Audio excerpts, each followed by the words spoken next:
recapping the weekend box office with all the latest news, movies, and the magic. We bring it all to you on the Willis Grittier channel every Monday, Tuesday, or Wednesday, whichever day Charles deems to be okay. With Charles, Lindsay, and Craig, we set the scene on Willis Grittier's channel where the silver screen gleams. Ring the bell to help you stay tuned and to find out which day Charles will choose. Where subtext is clear, no anger within. Tune in to Showbiz on Willis Grittier's channel for the win.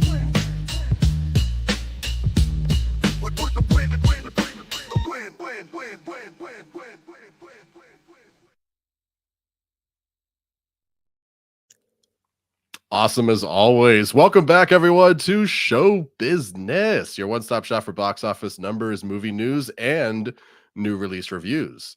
I am Lindsay of My Two Cents of Nonsense, and it is the one-stop shop, Mr. Charlie Brown. Take it from here. Tell everyone about yourself. Hi, I'm Charles. I just started a channel a couple of days ago. Hopefully getting some views out there. 2 or 3. Now what, Gray? I took your disarming nature. Yeah, I'll have to go for both with this. Ooh.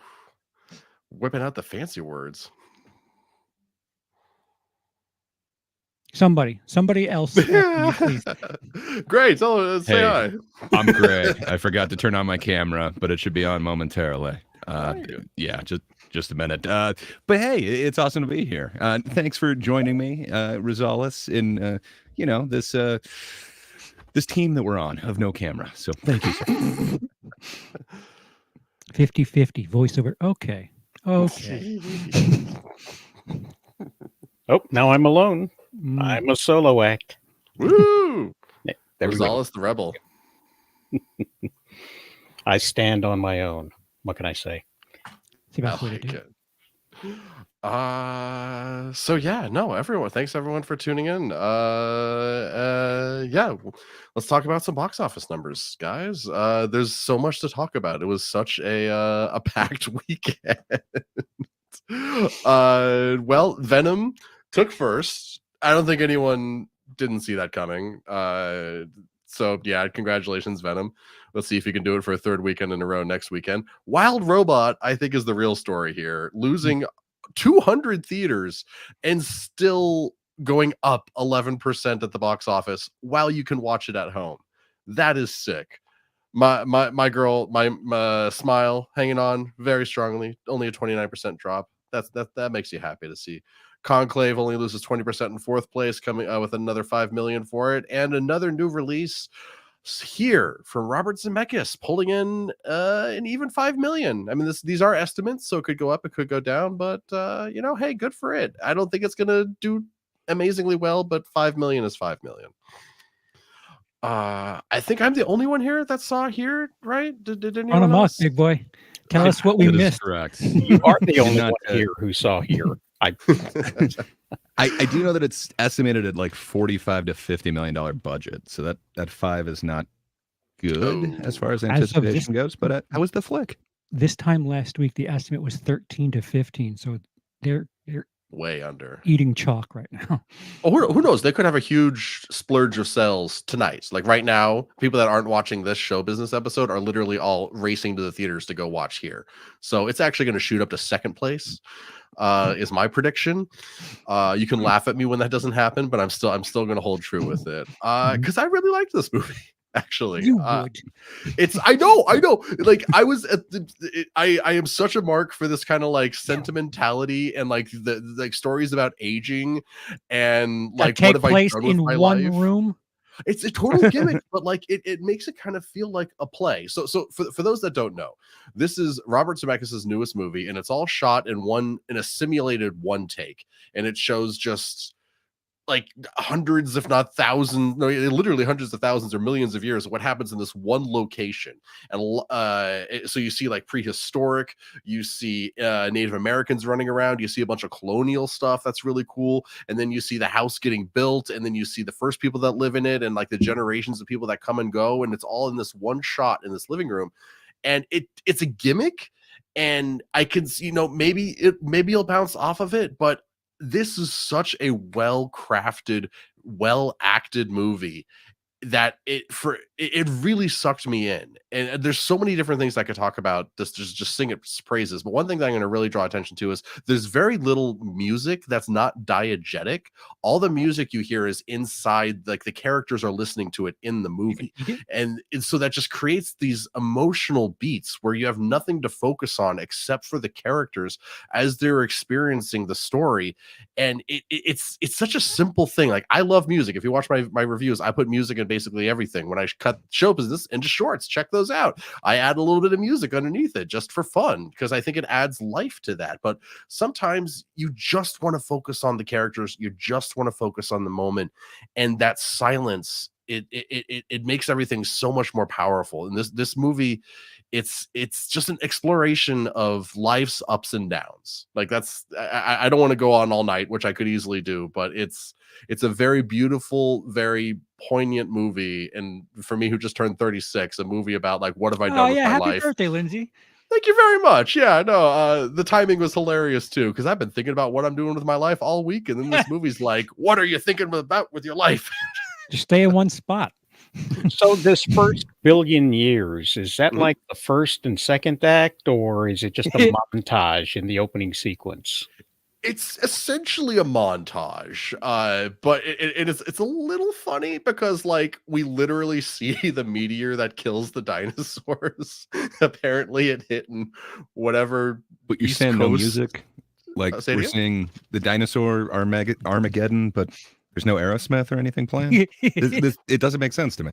Well, there's no Aerosmith, but they do sneak in a Who, yeah, as the meteor's like flying overhead. It kind of takes you out of the movie. It's a little distracting, but you know, I love the Who. What can I say? So I know nothing about this film other than I heard a lot of talk about the whole, like, de-aging technology. Does that take away in the gimmick? Because you are, like, with Robin Wright and Tom Hanks from, like, their Forrest early and Jenny. marriage too. Yeah. Well, But- they literally de-age them down to babies. The technology is amazing. Not literally babies, but so it's one of those things where, like, the further they are from the camera, the better it looked. But they also would. That's not a compliment. No. No, 'cause, like, although I've gotten that comment many times about myself too. Oh, I mean, that's not to say it looked horrendous when the camera was like this with Tom Hanks, but, like, it would just be much more noticeable. And there were a few times where, like, something was someone's face. Yeah, exactly. Like what Rosales is doing right now, but, like, not looking at the camera, like staring off into space as it's getting closer to the camera. It's a little distracting. But it's not too bad, honestly. Like, we all know what young Tom Hanks looks like, and he looked like young Tom Hanks in this movie. Give me a reason to watch and or like this movie without Did discussing he- the gimmick. Look like Tom Hanks and like young Tom Hanks and walk like old Tom Hanks? Because when it came to The Irishman, that was the big deal. Yes, It's like De Niro looked like a young De Niro, but did he not move like a really young De Niro. shuffled like an old De Niro with arthritis in his joints. And My favorite example of that is from Captain Marvel, where you got Samuel L. Jackson de-aged, and he looks amazing. But then at one point, he has to, like, stand up from being on his knees, and it's like, oh no, that is not a Ooh, 20-year-old those are getting creaky back moments. up on his knees. That is a man in his 60s or 70s getting up on his knees. Well, Lindsay, you're on the spot. Sell us on the movie. Why should we see it? As Charles was asking. Why? Outside of the Reason. gimmick, I'll throw out there, it's Robert Zemeckis, one of the greatest filmmakers to ever live. But that does kind of fall under the gimmick umbrella. So to move past that, it's a really engaging emotional journey. You're literally watching, like, not like every second of Tom Hanks's life, but you're watching from more or less the moment he's born to probably the last happy memory he ever had with his wife. Spoilers. And Damn. it's kind of hard to Sounds not fun. get affected by it. Especially at the end when they finally break the gimmick. I know I'm not supposed to be talking about the gimmick, but the moment when they break the gimmick, I dare you not to cry. I am not kidding here. I dare all of you to watch this movie and not cry when they break the gimmick. So they show us. I'm gonna cry. That's fine. But can I just ask you? So you mentioned like the CG de-aging or whatever, maybe not perfect. In moments. Is this something that we need to see in theaters? And I'm playing devil's advocate here. Like, obviously, go to theaters, support cinema. But is this a streaming show for you, or would it be I would more actually of say a watch it on a cinematic TV event? with a butt, so you get that lower resolution, so they look even better when they're closer to the screen. Keep this away from HD if you can. Cool. But you could probably wait to stream it. As much as I say support cinemas like you did, also there's 35 minutes of trailers for this movie, and I saw it. I watched a couple of reviews for it after I got home. Just well, I listened to them anyway, and they all also mentioned 30 to 35 minutes of trailers in their movies. So, hey, cinemas, you want to not go out of business? Don't have 40 minutes of trailers. But that's a different subject. Where else are they supposed to put the commercials, though? Yeah. You You're gonna have to know what they sign up should for do? Like, there's Movies probably Plus. a reason they can't do that, but they should okay. So for $11, the movie starts at 3:05, but for $13, we tell you that the movie actually starts at 3:35. Like, could that be a thing? Is there any potential in that, or is there like some kind of deal where they can't do that? Like, So basically what you're saying is that there's 3.5 hours between screenings and there's only 45 minutes of film? pretty much, yeah. Mm. This is actually a really short movie too, which is another thing I would say in its defense, because so many movies are unnecessarily long these days. This movie is very aware of the fact that the longer you're looking at it, the more you're gonna ruin the gimmick, and so it's like a quick and clean 90 minutes in and out. It's kind of perfect, at least in So- terms of like pacing and like structure. It breaks the gimmick. At the very, very end. So why should I care about what happened in that spot a million years ago? Well, it's just like, well, Cavemen. have you ever thought about like what people that lived in your house before you did there, or what, or like apartment, or wherever I you're murdered abode? the previous owners. Well, I mean, yeah, obviously, who hasn't, bro? Like I mean- we're all on the run. You think Lindsay's my real name? Come on, bro. I do think about it every time I have to repair something in my house. It's like, what were they thinking? Who are these people? Right? or like an example that I'm dealing with in life right now is a lot of the trees around. This is the house that I wasn't literally born here, but my dad's lived here my entire life. They moved in right before I was born, and there's trees around the house that have always been here my entire life, and they're dying. And it's like, so how do we deal with this? We got to get rid of them. Like, they're still there for sentimental value, but like they're a threat to the house because they might fall in it and shit. It's it's just little things like that. Like, who planted those trees? Was it the people that lived before us? Was it the people who built the house? Did they build the house around the tree? Are you high? No, I'm just Only these are there just was the a thoughts gimmick I have that you right could now. watch to know. Man, Exactly. Directed by Robert Zemeckis. See, I can't help.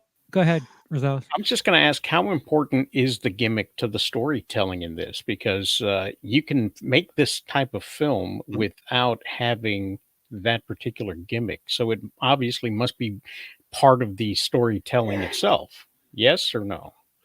I think the point of the gimmick, like also at the end of the day, is because like this isn't.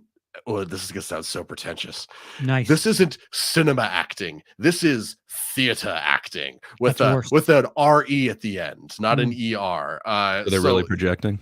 Oh, not necessarily projecting so much, but like they're not really playing. They're just in a space. Like, have you ever seen a theater in a round? I know that's even more specific and even more snobby if you know what that is. But it's Well, the they're- trailer doesn't help that because they always seem to like have a conversation in the corner where the camera is, and it's just like there is a lot of that, and it does get awkward. And there's moments where it does feel like a shot in a shoebox because like there's just too much in the room. But like because there's just too much detail. Like I think the 40s storyline, because it's like the guy who invented the lazy boy chair and his wife, they were just adorable. I love them, but like their living room was so packed full of stuff. I could not live in that space. I'd feel claustrophobic, and I'm not claustrophobic at all. Finally, Lazy Boy is getting recognition in cinema again. Right? Not just Yeah. basketball, but apparently here. Awesome. This is actually a prequel and running alongside and then sequel to Basketball. Fun fact. well, so all the accolade and praise Hmm? that Boyhood got, in the end, This is that better than movie- Boyhood, but go ahead. That movie was a gimmick that really didn't exploit the fact that, all right, so you filmed it over 12 years, Mhm. but there isn't an arc. The only arc within that movie is aging. Yeah. So Oh, there's the person who like they gave $1 to on the street one day, and then they're a McDonald's employee at the end of the movie because they turned yeah. their life around when they got that the dollar. only person who has an arc is the restaurant manager because like Great job. Great kudos. No, I agree. I actually hate Boyhood. Everything you're saying, there's so many scenes in Boyhood that don't exist other than we need to show him at age 11. And so here's a scene of him at age 11. But no, there is a legitimate arc in this. Tom Hanks's character does go through some shit. And at the end of the movie, he's a different dude, him and his wife. There is a story here. Like there is a through line, and like his parents and his mom and his dad, like after Tom Hanks and his high school sweetheart basically get pregnant, they move in with Tom Hanks's parents, which played by Paul Bettany, and I'm blanking on the wife right now, but they were both incredible, especially Paul Bettany. Wife was very good too, though. And they all these characters have stories, and they grow and they change, and it's not just like superficial, like I've learned that life has meaning. It's like there's so many scenes in this movie of Tom Hanks and his wife and Robin Wright fighting about the same thing over and over and over again, and it feels like it's not going anywhere, but then it does, and it's really satisfying. The movie literally stays in the same spot. It doesn't go anywhere. No, I the see, camera I doesn't see go what you're anywhere, saying. but the Okay, people no, do. you got me there. You got me there. Well done, Charles. Fair enough. I mean, I'm definitely going to check it out, but I don't know. Sadly, I don't know if I'm going to make it to. I'm not sure if it's still going to be here in theaters in a few weeks, and I don't think I'm going to make it this weekend either. I don't expect that they assumed that they'd make their money back at the box office, so you're not hurting Bobby Zemeckis' feelings. Don't worry about it. This whole premise is such a first-time filmmaker kind of film with an incredible budget. Anybody who's making a film for the very first time, who has maybe just a handful of friends, will film something in their living room and have that be the one location, and the camera is where the outlets are, as opposed to where you What's would up, want Marcy? to place them dynamically. So, was that a paid spot, please? Oh yeah, Marcy's just popping in real quick, just saying it has been a busy week for me, but I'm back again. Heck yeah, you are, Marcy. Glad you're here, Well, yeah. buddy. Welcome back. And also just other people in the chat too. So, sorry, Rosales. No, go ahead, please. Lucas Dalton, my little brother, Dice, my best friend. They haven't accepted it yet, but it's fact. Just deal with it. That's Marcy again. Scott V, always good to see you, buddy. Jacob, and I think I saw. Don't want to move. Where is he? The other Jacob, producer Jacob, is here. What's up, Adam? And thanks for the birthday wishes, my friend. EP. EP Jacob. Yeah. Yeah. I apologize. Don't laugh at our boss. I need to put more Yeah. respect on your name. My apologies, sir. Jacob Benson. You're only here because he allows it. Okay. Don't forget that. But yeah, I mean, good point, Rosales, with the whole like every first time director. I've worked on 2 student films. One of them was in one location, just like this, where it was like, okay, let's do like a stationary camera, and it was like, okay, yeah, I can do sound for that. That'll be easy. And I think there's a British show. You can tell us more about this. I think it was called like The Royals or something like that, the Royal Family, and it's shot from the perspective of the television, and they sit on a sofa watching TV and comment on what they're watching. And such a one. I mean, it's kind of a gag. Sounds like Gogglebox. You know what? I don't watch British TV because I hate paying taxes. So, I don't really know what I'm talking about. I'm speculating here. It doesn't sound so different from over here too. From what I understand, a lot of people enjoy watching TVs. So, our royalty as well. I mean, TV is basically royalty in this country. Let's be honest here. But Marcy, thank you, sir. I had a very lovely birthday. Thank you, man. Also 17 Danish Connor. How do you pronounce it? Corona. Kroner. Okay, I got it. I'm figuring all this out still. I'm going to be a good producer one of these days, guys. One of the next 2 weeks, I will not be here, so start swimming, buddy. Oh God. So get good. No floaties. Oh, they're taking out the bumpers in Bowling. Yeah, but if this were Zemeckis doing this for theater, I would kind of be interested, turned on by it. Like, yeah, something unique that. I mean, what does Zemeckis have to prove doing this CG gimmick in one spot? Would it be that unique in theater though? Because like you're always kind of at one spot unless you have like a rotating stage, right? Like you're always going to be like basically in one room from one spot. Yeah, but at least in a film setting, Mhm. the image is constantly changing. That's true.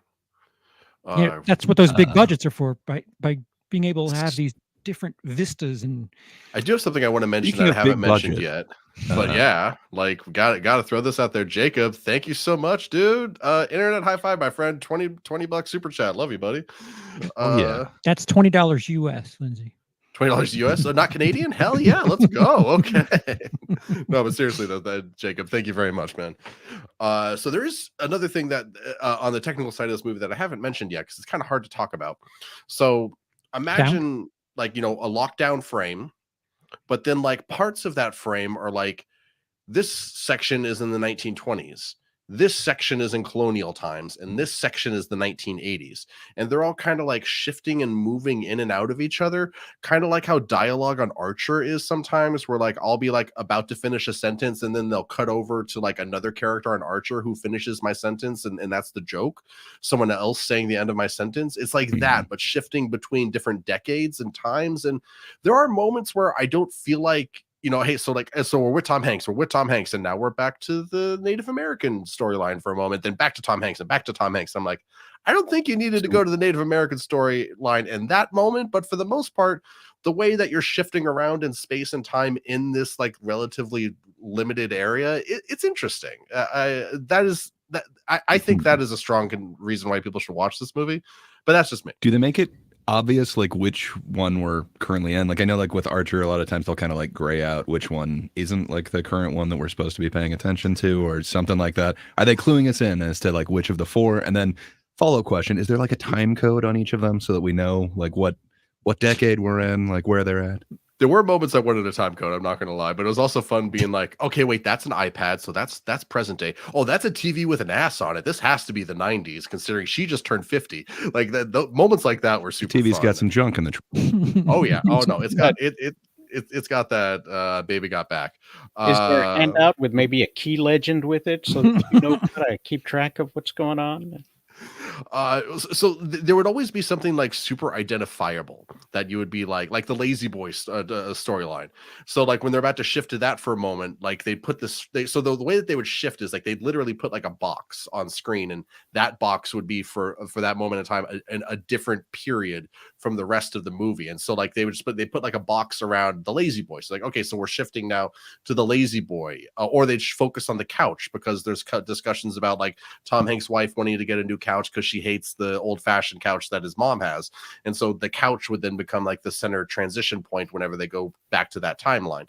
Little things like that, so you don't really get super lost. Like I'm not going to say it's impossible to get lost in it, but I think it's able to get you through it without holding your hand too much, which I think is also impressive. Like there's very few moments of someone going like, oh my god, that Watergate, in order to like make you, oh, so we're here now.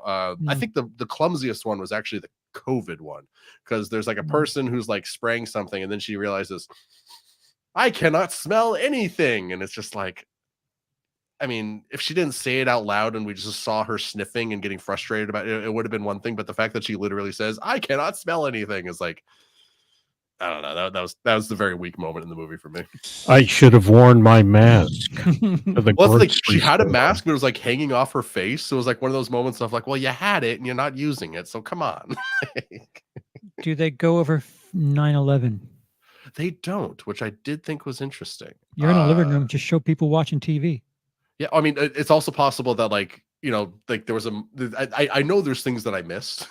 Especially because like there's like a lot of mirrors in this, and so I wanted to like try and catch them messing up, because like, that mirror's not reflecting what it should have been. So there's probably moments where, and for the record, I never saw that. They did a very good job of that. But like there's possible like I missed like something on the TV, because the TV being on in the background is a big part of a lot of the more like the 1940s and on storylines, because Americans never have their TVs off, because that's just how we roll.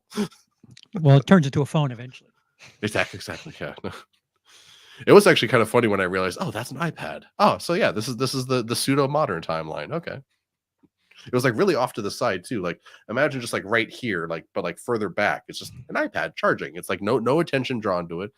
It's subtle. That's the thing I really liked about this movie. It's subtle, mostly. So what'd you say? Sorry. But you noticed. Oh yeah, I mean, I noticed. Like, I mean, I'm a genius though, bro. Like, I notice everything. It doesn't sound very appealing. I'll be honest. It sounds like the more you talk about it, the more it feels like uber gimmick. That's fair. Like, honestly, like again, this is like Boyhood Plus, but like that's not saying much because again, I hated No. Boyhood, so most things are Boyhood Plus for me. It seems to me like we are supposed to be impressed with his ability, the fact that he actually did it more than we're supposed to be enjoying the story of it. Mhm. That's Um, fair. because it's something that you wouldn't normally do, and you would, if somebody told you, "Hey, this is what I'm going to do," you would think, "Yeah, right. Good luck pulling that off." And so the fact that it got made is probably the one thing we're supposed to be celebrating, is that it got completed and done and is fairly uh, coherent, I guess is a Oh, it's definitely coherent. Like especially if you compare this to like Megalopolis. Like if I have to choose like a passion project that shouldn't work, but I would definitely take this over Megalopolis. Go ahead, Charles. What does that say for the rest of the industry that people, these proven names are making things like Megalopolis and here, and they're just not gaining traction. So, if anything, the people you would hope to take risks and kind of pull the industry forward are just punting. And if you're studios, you're like, yeah, see, there's no reason to not make recognizable IP because you guys don't want to see any of this shit. Well, I also don't feel like this really had much of a marketing behind it. Like I don't think I heard about this movie until like 3 days ago. So why make it? well. Well, There that's was I mean, What's Zemeckis? Are you going to tell him now? Yeah. there was a huge push by all of the actors and like the junkets and things like that all over media. These guys were talking to interviewers and whatnot and doing the rounds. So they were doing their best, at least on a Friday, to get the word out and be seen together, talking, lots of praise about each other, and basically kissing ass. Yeah, I just don't think Robert Zemeckis and Tom Hanks are the names that 1994 think they are. Well, maybe they are the names Well- that 1994 think they are, but it's not 1994 anymore. Right. Right. I mean, I want to push back on some of that though. Like, he's done so many of those like classic ones. Like, I don't know. I think Zemeckis is still a name, and the fact that he's willing to do something lower budget. This isn't, some $200 million budgeted thing. I guess this would be mid-budget, right? I get you. I get. Hey, you made it tiny. Weird. I'm just answering Jacob here because he's saying are artists not allowed to make something for any reason other than money? Well, yeah, I mean, but you're obviously correct. Like, it didn't make the estimates, and $5 million on a $50 million budget is not doing great. It doesn't seem like they had a huge advertising push, but they had to have something. So it's not just 50 million all in. So I don't know, man. Well, I'm just saying, I'm gonna see it, but go ahead. it sounds like Charles is most of the public who's not seeing this currently. I think they missed an opportunity by not doing a popcorn bucket. no matter where you go, it's just the popcorn bucket of the stays in room. bucket. Yeah, like it could be It's like literally 4 popcorn quadrants. Like bucket. this one can be colonial time. It'd be awesome. Just a variety. You'd have to see the movie multiple times to collect all the buckets. And so, I mean, it's kind of like Clue, where you had to go see the movie 4 different times to get the 4 different endings. Oh man, I love a modern Clue so badly. You have no idea how much I'd love for a movie to do that. Like that right? would do something to modern filmmaking. Again, I get what you're doing, Jacob. At the same time, I don't entirely mean it, but at the same time, studios aren't taking risks, and they need to be shaken out of their habits. Here's a popcorn bucket. But for all the money, Lindsay, is it better than Forrest Gump? Does it even hold a candle to Gump? So Here's my dark secret. How much I like Forrest Gump kind of depends on my mood and the tides and like what time of year it is. But, Blasphemy. like, I mean, like I like it, but sometimes it's like so saccharine. I like just can't. Maybe you just don't stomach get it. You see, life is like a box of chocolates. So whenever the hot flashes hit, that's when you don't watch Forrest Gump, right? basically, yeah. No, when my mansies set in, that's when I. But so that's a difficult question because they're two very, very different movies. It's like almost like saying like, so what do you like more of James Cameron, Avatar or The Abyss? It's just like, wow, those are like. Well, yeah, I agree too. The Abyss is incredible. They're just like they're just such different movies, but agreed. If I had to go with one, I think right now I'd say probably Forrest Gump because it's more accessible. But like this movie, I think is more interesting. If that makes sense. Okay, is here gonna spawn a casual fast food chain, if you will? Well, Do they have a Bubba Gump there? Okay. Casual Well, there would fast work, but chain. I'm just saying, like we got Bubba Gump Shrimp Comp because of this. You're not You wrong. can rent your Lazy Boy here. You know, that'd be the place to rent your furniture right there. So I also just need to ask real quick. Just I know it's a segue, but is Bubba Gump Shrimp actually as bad as everyone says? Like No. I've wanted to try it a few times just for fun, but it's not bad. It's actually pretty good. I have It's no Margaritaville. I don't know. I've never been there. I had glasses. I have a I don't know memorabilia. Preach, glasses at Jacob. home. Preach, my friend. I'd like James Cameron to go back to telling stories instead of playing around with So- tech and calling it a So movie. to what that statement is, I feel like with something like Megalopolis, and to a certain point, this just feels like someone else getting Tom Hanks to do a thing that takes place in one spot, which again could have been a theater, a genuine theatrical, show theater, not a movie theater. The Terminal, guy stuck in an airport. I love that movie.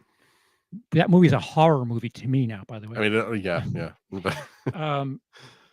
But Have you ever had to try to get goat medicine through customs? It's not as easy as you think. no, just a me. I'm just trying to get a me through customs.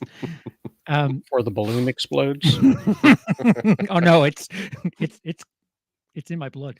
But all these proven filmmakers, they're getting money that some people on the up would really just kill to have half of it, and they're just kind of like fucking around. I wouldn't describe this as like a fuck around movie so much. Again, like that editing thing, it's so different than any other movie I've ever really seen, and like it's not like distracting. Like, oh god, stop doing this. Like once you kind of maybe in the beginning when you kind of settling into it to understand like what it's going to be doing, but once you kind of get it, you settle into a rhythm with it, and it's just part of the story. It's almost like the definitely ultimate seem more- director cheat of like, so like I want you to be looking here right now. So he literally puts a box on a level of ambition between here and Birdman. What's more ambitious? Oh, sorry. So I guess it is Gravity. also supposed to be like a oneer and kind of like a stage play. So That That's not a also bad comparison. is a bit. Well, they don't stay in one spot. The camera True. stays moving. Yeah. Do you think it compares at all to Birdman, or do you think it's going to get the nods that Birdman got? Throw Gravity in there. I definitely do think Rank it's going to them get like by creativity. And then I got two more to have you rank after that. So Run. hurry up with the rankings. okay. Well, honestly, probably of those three, Birdman, here, Gravity. I love Gravity. Wow. But like, Wow. it's I don't know. It's after a while, it's like just more crap happening in space. Best of luck on the next Iñárritu casting call, buddy. That's fair. Okay. So if he hears half the things I said about the Revenant, that man will never be in the same room as me. Let me tell you right now. So you seem way more I do love positive Birdman, about though. this Birdman's one. amazing. Go ahead, Grace. I'm Oh, sorry. good. I mean, who doesn't love Birdman? Come on, Michael Keaton. Yeah. So the Go, other leave. two that were kind of artsy and controversial this year that also were kind of talked about maybe doing stage instead. So how would you compare it versus Megalopolis and Folie à Deux? Oh, it's better than both of those movies. Like leaps and bounds. Well, I mean, better. I assumed you thought so, since it's the only one that you're going positive on. Where I don't think you were quite as glowing with either of the other two, but. Well, Do you to be see fair, the my review of ambition in this one? Megalopolis was I didn't like it, but I want everyone to see it for what that's worth. 'Cause I guess each of those kind of has like a gimmicky artsiness to it, where it kind of seems like that's what Zemeckis is trying on this in his own way. But perhaps I'm reading too much into the one place, just one camera. I think it's weird that the day after Halloween, people were just done. I mean, Smile 2 was in third place. Yeah. I mean, I get it. Friday is November 1st, but man. It's the second best musical of the year. It's great. But people went to a theater. They brought their loud ass families and watched something they could have rented at home. I was like wondering if anyone would get that joke. So I just said, medicine is for go to Tom Hanks. I love the terminal. Thank you, Joker's Corner. So I cut you off, Charles. I don't remember what I said. Oh, okay. Does he secretly love Madam Web? Sir, leave. I mean, don't we all? It has a certain place in my heart. I know that. I it is fun not on the watching it. bottom of my list for this year. Which is Spider-Man from the Amazon is Hey. what really drew me in. That's something of a sexy mean, segue. We'll just I kind of hope the spiders were worth it, Mom. tiptoe sideways to to news. some Venom. Venom. 6. Venom. Sixth Six. place? That's No, First- place, but 6 Gray's mil? got it. what? Venom, yeah, repeated, just cutting directly in half. 51 last week, 26 this week. Okay. But it was announced that Sony is making more villain shit. The Sinister Yeah, Six yeah. thing. Yes. Yeah. They're Oh yeah. there's an executive at Sony who is to the Sinister Six as whoever the hell in the 90s was to making people fight giant spiders. Like, I don't understand it.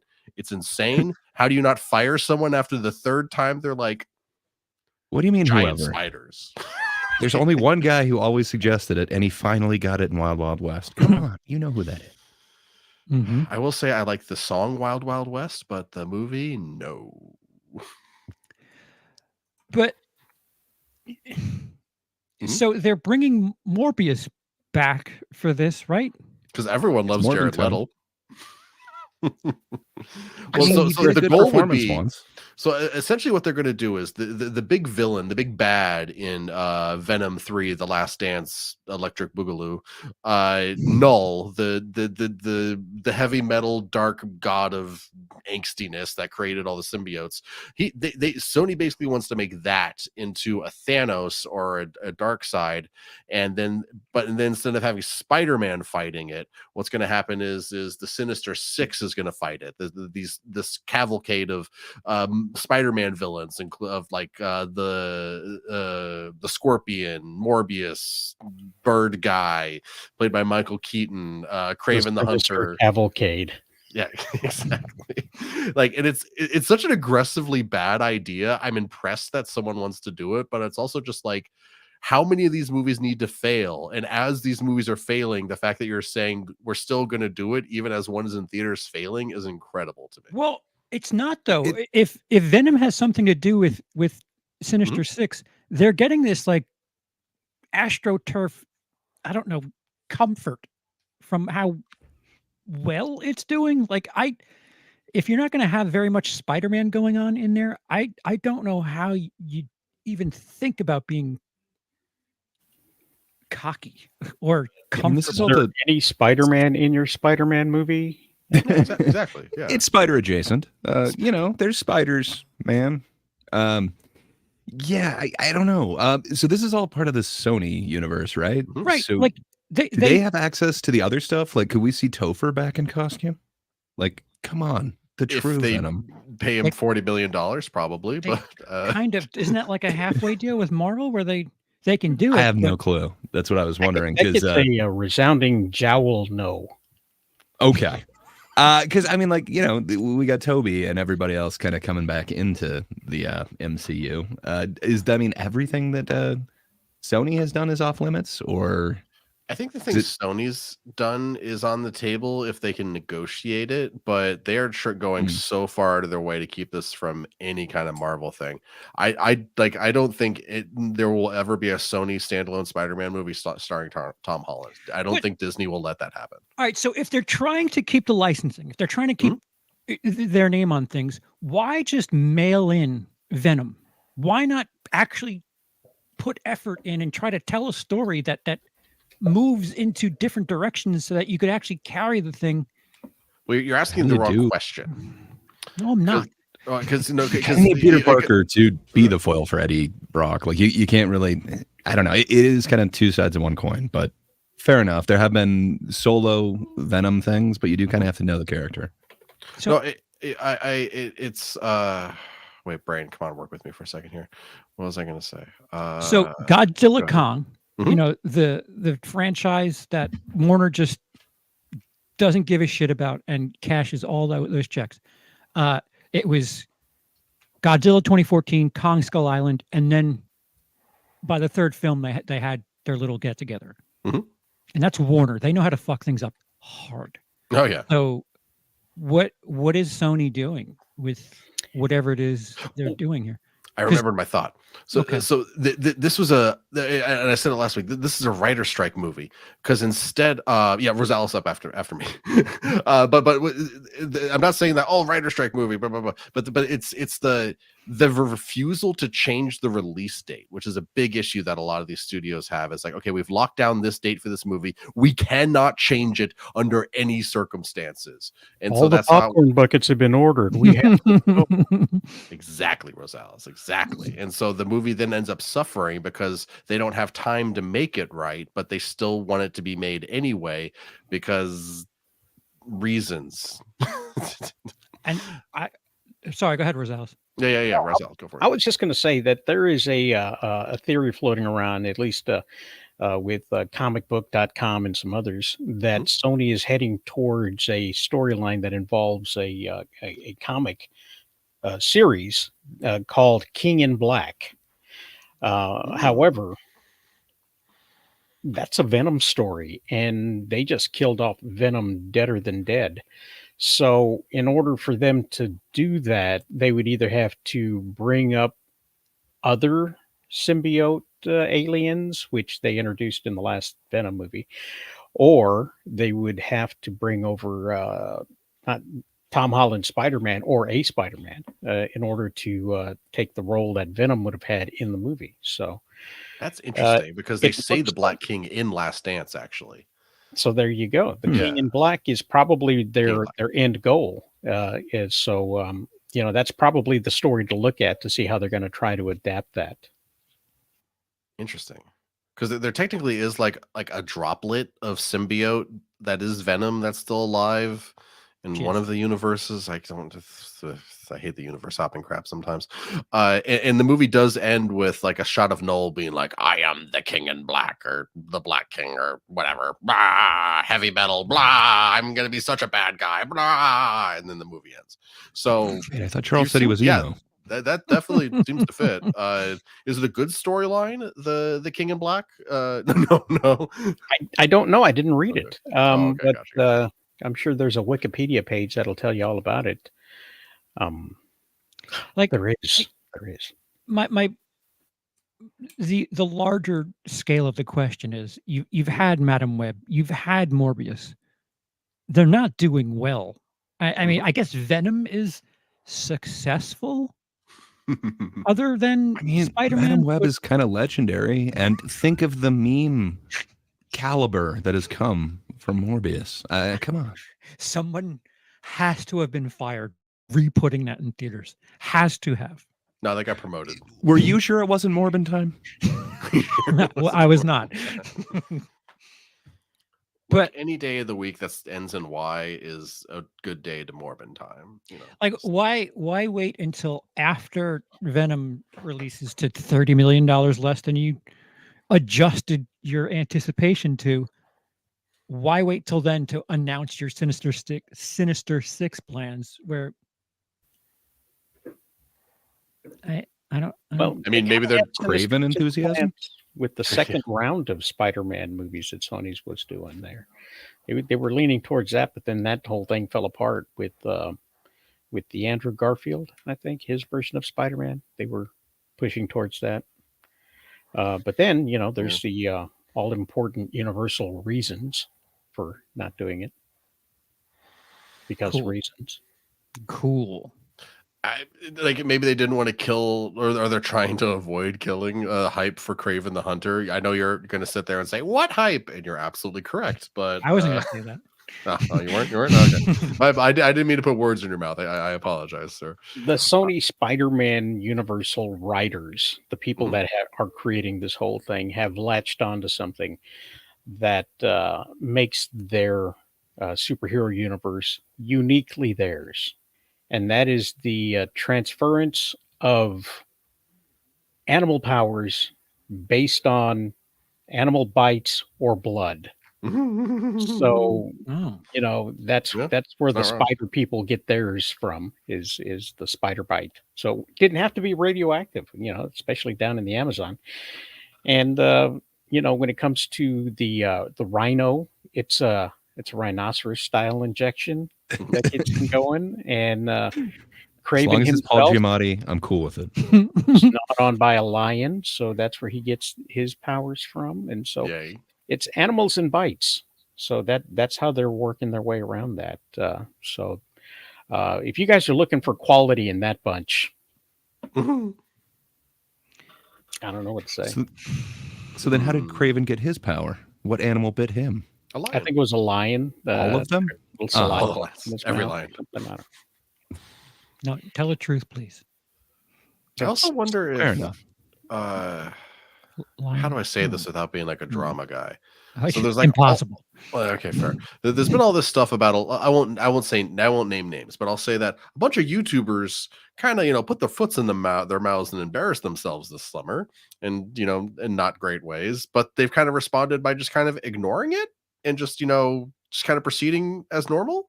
So I wonder if Sony's trying to do a version of that, where they're just like they just pretend like the movies aren't failing. Maybe Null will be a massive success. I'm sorry. I've been trying to figure out who it is you're stealthily talking about. I'll say a name that's similar to it, Mrs. East. Adam West? Mr. Beast. Oh. What does he have to do with Sony? Oh, because he's just ignoring all the drama and just kind of going on like as if nothing's happening.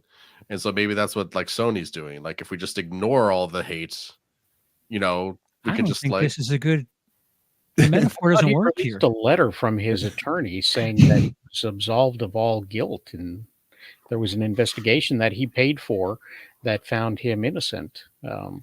If we were talking Sony about, does seem to be above it. Like their actors aren't steering into the controversy as much as a lot of others are. So I don't know if it's just the actor's choice or if there is kind of a hey, let's stay away from that stuff. Let's not respond to it. Plus, how dare you assume that Sony is doing that well? As well as Mr. To make that comparison. That is an insult to Mr. Beast, assuming that he has comparable numbers as Sony Pictures. It's one of those mysteries, man. Like going back to that dude in the 90s obsessed with big spiders. Like when you're in a position of power and there's something you want, you're gonna get it whether people want it to be had or not. So it's Sony's obsession with spiders that's ruining them. Pretty much. They now own a theater chain. Yeah. And you would think they'd be a bit more motivated to have some really maybe they think this is badass shit that they're getting ready to put out there. But I mean, this isn't like a complete write-off year for Sony. They've had some successes. Well, Beetlejuice Bad is a Boys. Sony movie, and Bad Boys. Right? Beetlejuice is not Sony. I think they partially own it actually. That's Beetlejuice was Warner, I think. Thank you. Was it? Might be Warner Mount. It might be one of those. Like Barbie was Warner Mount. That's right. I forgot about that.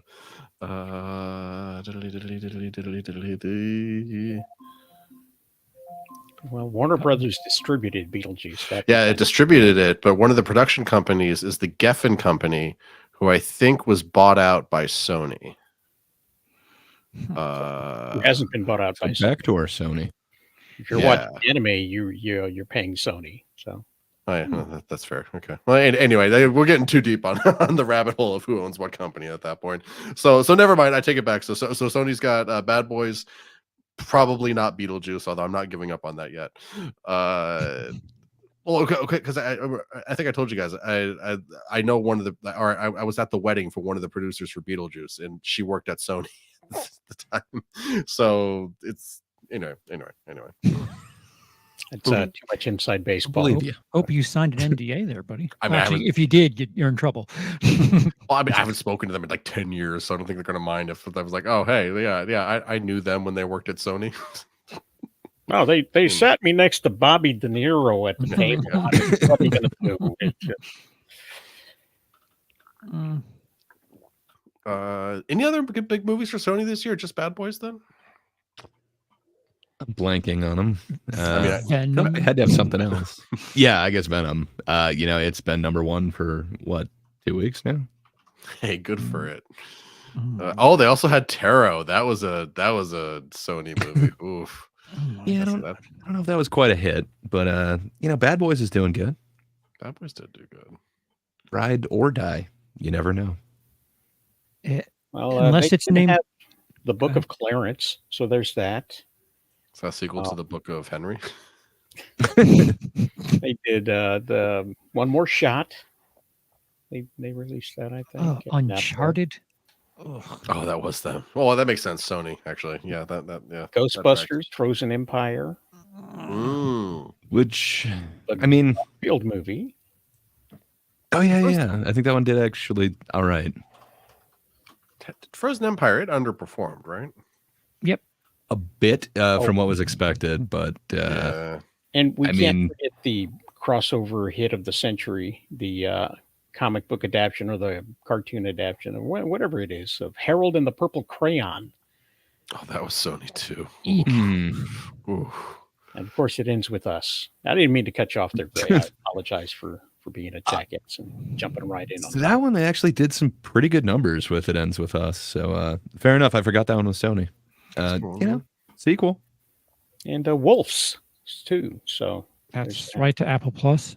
I have an Asian cinema release this year called YOLO, which has made $500 million with only 2 million of it being domestic. Oh wow! I haven't heard about that movie, YOLO. Yeah, it's I don't want to come off as insensitive, but the letters aren't something like they're a bunch of stick figures. I don't know what language that is. That's inoffensive. Looks like it might be a Chinese thing or Korean. Probably Chinese. Keep going. Japanese. Mandarin. It's Chinese. It's Chinese. It's Mandarin. Is the main not language. A good hole for me to be in, guys. I'm gonna have to bow out of this. Yeah, maybe I won't ask that question on Charles's channel. Never mind. Wait, I want to know now. Moving on. Good times. So, Venom, real good. Yeah. So, I don't know where, unless they're making another are they making another Jumanji movie? That's a good question. I mean, The Rock is hurting for work right now. Who knows? Yeah. Well, he's got that straight-to-video blockbuster that they decided to release in theaters. You mean the giant big-budget one? Red one, to be exact? Yes, the big red one. That's what we're talking about. Come on. So Jumanji 3 is officially confirmed for December 11th, 2026. Makes sense. Why wouldn't you do that? Christmas time. Yeah. A gift to us all. Oh, I guess it just got announced a couple days ago. Yay. Nice. I mean, come on. They won't have You the got original cast. I mean, after the Well. Minecraft movie, Jack Black's gonna need some work. So Yeah. Between Badlands and the Minecraft movie, I'm not thinking his last few choices are quite as good as they used to be. is this confirmed? Rock got 50 million to do Red One. There's That could explain the 200 budget. million. Yeah. I mean, to move the Iron Paradise takes some money.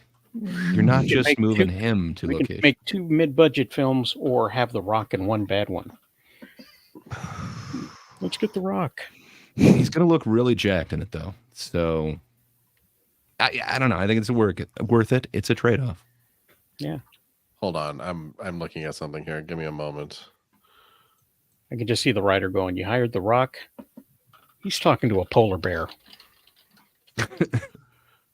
Oh wow. Okay, so per Variety, it does seem that The Rock was paid $50 million for Red One.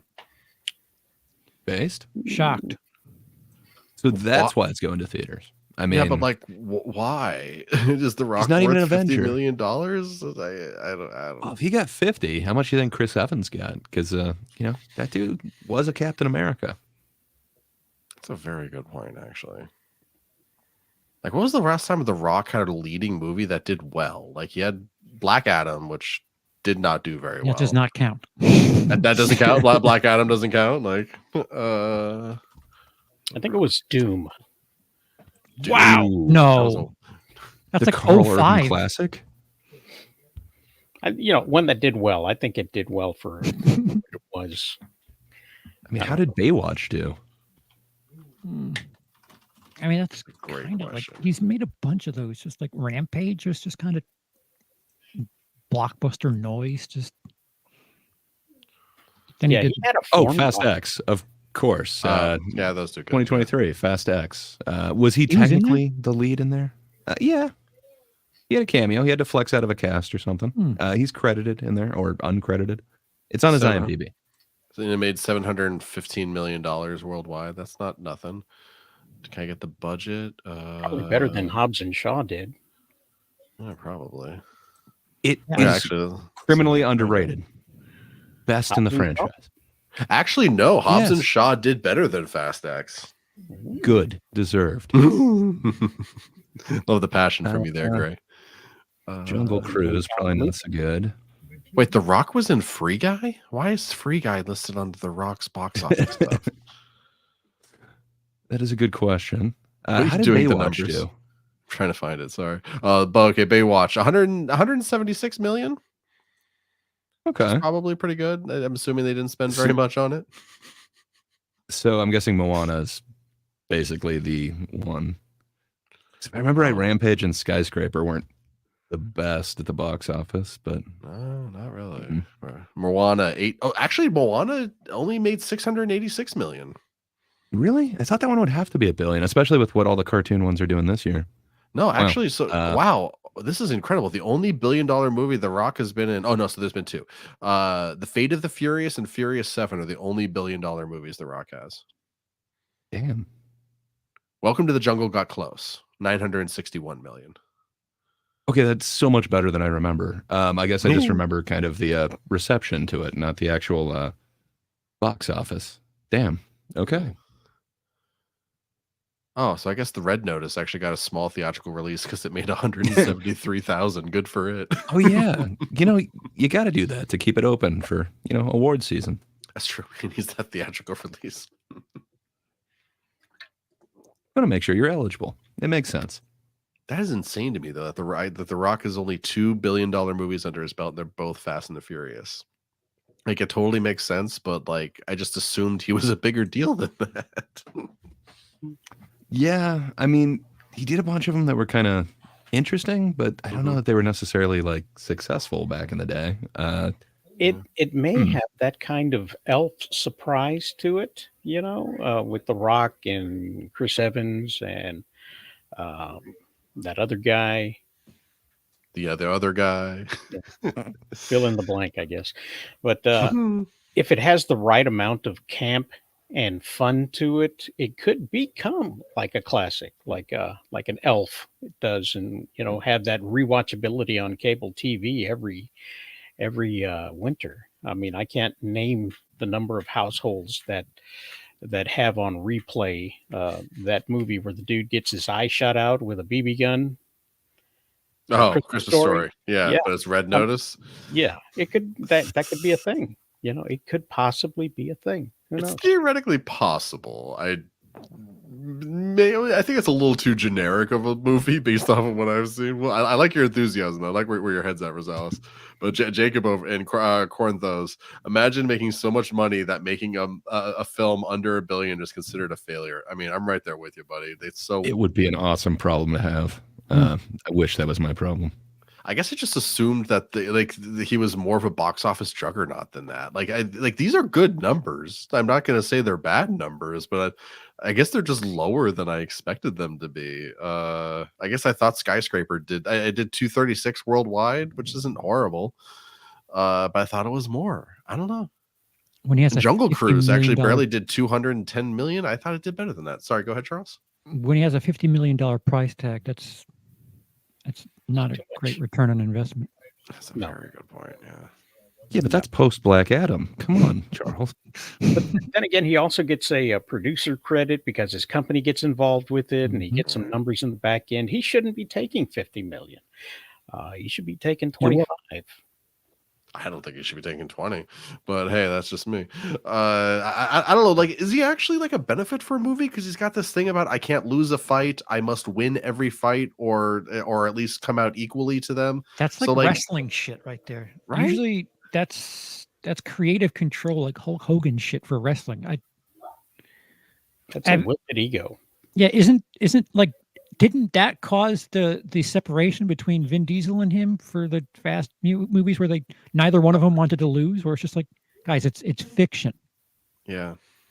It was definitely a part of that. I think Jason Statham might have been part of that too, especially because when they started being the bad guys and the good guys fighting the bad guys and the bad guys being good guys and the good guys being bad guys, but it takes the teeth out of the fight scenes. They're not fun to watch because we know. We know that The Rock will not allow himself to lose. He's not allowed to lose. So it just makes it but you can't even negotiable. What if this is the one chance that he negotiated for a loss? Maybe. So Juror number 2 opens this weekend. That is the rumored last film directed by 94-year-old Clint Eastwood. Yes. They may stagger the release from ultra limited, which is 50 screens, because they don't want bad press for his final film. Yeah, I was going to say, I swear it opened on November 1st. No, it did. It did on 50 screens. 50 screens. Okay. I was luckily, I guess, one of those screens. So, I was able to kind of catch it. It's not bad, but there's kind of a lot of rumors into the production that Clint specifically works 9 to 5 and that's it. But that's not really how a movie set runs. Right. So I don't know. The rumors are it's kind of ghost directed and everything else. It's an interesting story. It's obviously a guy who gets selected on a jury, but he has kind of a past, and he realized he may be kind of involved in the case. Are you saying that they valued this film? Perhaps there are rumors about it. I don't have any substantiation on it, but perhaps you're just using a name. For us uninformed, what the hell did that mean? Well, lately they've been wheeling out Frankie Valli, who looks like a mummified animatronic, to lip sync in front of the brand new Four Seasons, Frankie Valli and the Four Seasons. And basically, it's like a DJ is playing all of his old hits and he's lip syncing to them in front of an audience that paid to see a live performance. And he's shuffling around like a confused president, if you will, and holding a microphone up with a shaky hand and just kind of going blah, blah, blah, blah, blah, blah, blah. So it's not really a show. It's not really a performance, and everybody else is carrying the weight of it. Madame And Tussauds. yes, it's almost Well, I'm not as sure. lively as a Disney animatronic, but not so much. So It does sound similar to that, the rumors anyway, but I do know that he is on the set at least from 9 to 5. So I'm not sure, That's something. how involved he is in that time, but it just sounded like the B team was doing a lot more than the A team, kind of reversed of how it usually is. It's weird because I don't know. Eastwood was making a couple of movies at a time a couple of years ago. Like, what was the one where he actually used the guys instead of Yeah. actors? I always blank on that one. French, and wasn't that right around 1815 of Paris, or whatever the 1560, whatever the time that The flight. train runs. Yeah. Oh, To Paris. Train, yeah. yeah. Sucked. It's so bad. Movie's terrible. The Mule, I actually quite enjoyed, as much as people thought it was a little heavy with the dialogue. People talk like that. I'm all right with that. I never But saw it's- The Mule. I like Mystic it's River. good. Like you want a You're lot of going stuff back with that. 20 years now. Well, I know. I'm just saying. I'm just trying to think of the Perfect last World one. was pretty good. Because I didn't like that Tom Hanks pilot movie he made. I found that incredibly boring. The one about Hudson? yeah. Well, what was that called? Sully. That's what it was. I did not like that movie. Did you like American Sniper? ooh, Yeah. Nah, not really. Lindsay, some people are showing you some love in the comments. Sorry, we're just getting a little distracted. But so, what are our thoughts on The Rock as Hercules? Thank you, Bronson Wright Wolf. $2. He's not believable with straight hair. I'd say if Arnold can do it, The Rock can do it. Let's Yeah. Didn't he do it already though? He did. The movie was okay. The movie couldn't just very similar to Never Let Go. It couldn't decide if it wanted to be like clever and mythology doesn't exist, or no, mythology does exist, in the same way that movie's like, she's insane and the world's fine. No, evil things are, and she is insane. Maybe it's both. Exactly. It didn't really work for me, but it was kind of fun. I think it's a good role for him if he doesn't talk much. Like Schwarzenegger. Yeah, exactly. And then I'll do Marcy real quick here, but just staying in the same vein. Thoughts on The Rock and San Andreas? I never saw San Andreas. Is that the where he's a chopper pilot? Yeah. He gets I've seen the scene where he gets a helicopter into a canyon. That's kind of cool, but I never. But that's not him. That's CG. Exactly. It's a CG. Yeah. I don't know. I do like Alexandra Daddario, so maybe I should see the movie, but I never got around to it. I feel like. Thank you there, Bronson Wolf. Appreciate you, buddy. Yeah, he's fun. I feel like he's got a bit of arrogance as an actor that he has no business having. He's got his wrestling ego in acting, and it's like, we're not the WWE. Like, you're an actor here. It's not the old days where big muscle guys are blockbuster gold. Like, it's not Schwarzenegger and Stallone anymore. You can make a successful movie without having some big oiled up muscle guy to sell it with. And San Andreas it's fine, but I mean, sure, you can make it without him, but right. Does it hurt to oil him up, the muscly guys? I mean, quick shout out to Marcy here too. Someone said that Frankie Valli looks like he doesn't know he's alive himself. Oof, I love it though. Could be some of the rumors as well. But I don't know. He's made some really fun movies and some ones that get mixed reviews. Changeling was pretty cool. I love his one from the 90s, A Perfect World. I don't know why that one just. with Kevin Costner. Yeah, way back when. He's made some really awesome ones. Yeah, but I can understand why you'd want to put his name on it or put Frankie Valli's name on there because is anyone going to see the new Four Seasons? I don't know. Did anybody remember what was the World War II movies he did? I know, again, it was 20 years ago. Flags of Our Fathers. Flags of Our Fathers and Letters from Iwo Jima. I never saw Letters from Iwo Jima. I really like Flags of Our Fathers, though. Yeah, it's just they're both pretty awesome. Yeah. If he makes 5 movies, 3 of them are really solid, and then 2 of them are not this time. What was that Yeah, movie that he did about the car? El Gran Camino Torino? or something? Gran Torino. I thought it was an El Camino. El Camino. He directed the Breaking Bad movie. That's amazing. That would have been interesting. I mean, he did like $1 Million Baby back in the day too. Good. Mystic River, like wait, Quality. you mentioned Mystic River. Yeah. Yeah. But yeah, I mean, like there are some quality ones. I think American Sniper also got some nods back in the day. It did. Not for the fake baby, but for Oh no, he everything. got awards for that fake baby. Trust me. Yeah. So, Jersey Boys. No one really talks about that one, but Oh, I forgot. Yeah. about that one, yeah. yeah, he did some interesting ones, and J. Edgar, but no one talks about J. Edgar. Jersey Boys. Was that the movie about Frankie Valley? I believe it was. That's why I wanted to kind of tie it back in. We're bringing but, it full circle, guys. yeah, This is it the definitely Frankie has to do Valley with the Four stream. Seasons. Yeah, but that was why Rosales was bringing him up. Just he was waiting for us to get there. How so wait, clever of you, sir. 18, whatever the 16 to whatever Paris, is that before 15, or 16 to after Paris, I Richard think. Jewell? After what? After what? That's before Richard Jewell. Richard Jewell is one of the last ones. So in reverse order, it's sorry. So Juror 2, Cry Macho, Richard Jewell, The Mule, and then 15, Oh, 17. Macho, I haven't seen that. God damn it. It's kind of tough. It gets like a 5.7 on IMDb. It's not his greatest, but his performance, it reminds me a bit of the whole like Gran Torino thing. What was There's the elements in gimmick there that with you can appreciate. 15 apologies. What was the gimmick with 15, 16 to Paris? Was it like the actors? He didn't have were, like, actors. He had the actual people. Yeah. yeah. So okay, yeah. So I did make that up. He brought the people from the Mhm. thing into the movie. God, that was a Yep. bad decision. They were so like I get it. You're trying to pay respects to them, and I respect that, I guess. But like, Why that don't you you- respect his gimmick? Come Why? on, you're all over Zemeckis' gimmick in this episode. You just shit on your head, Lindsay. Take it.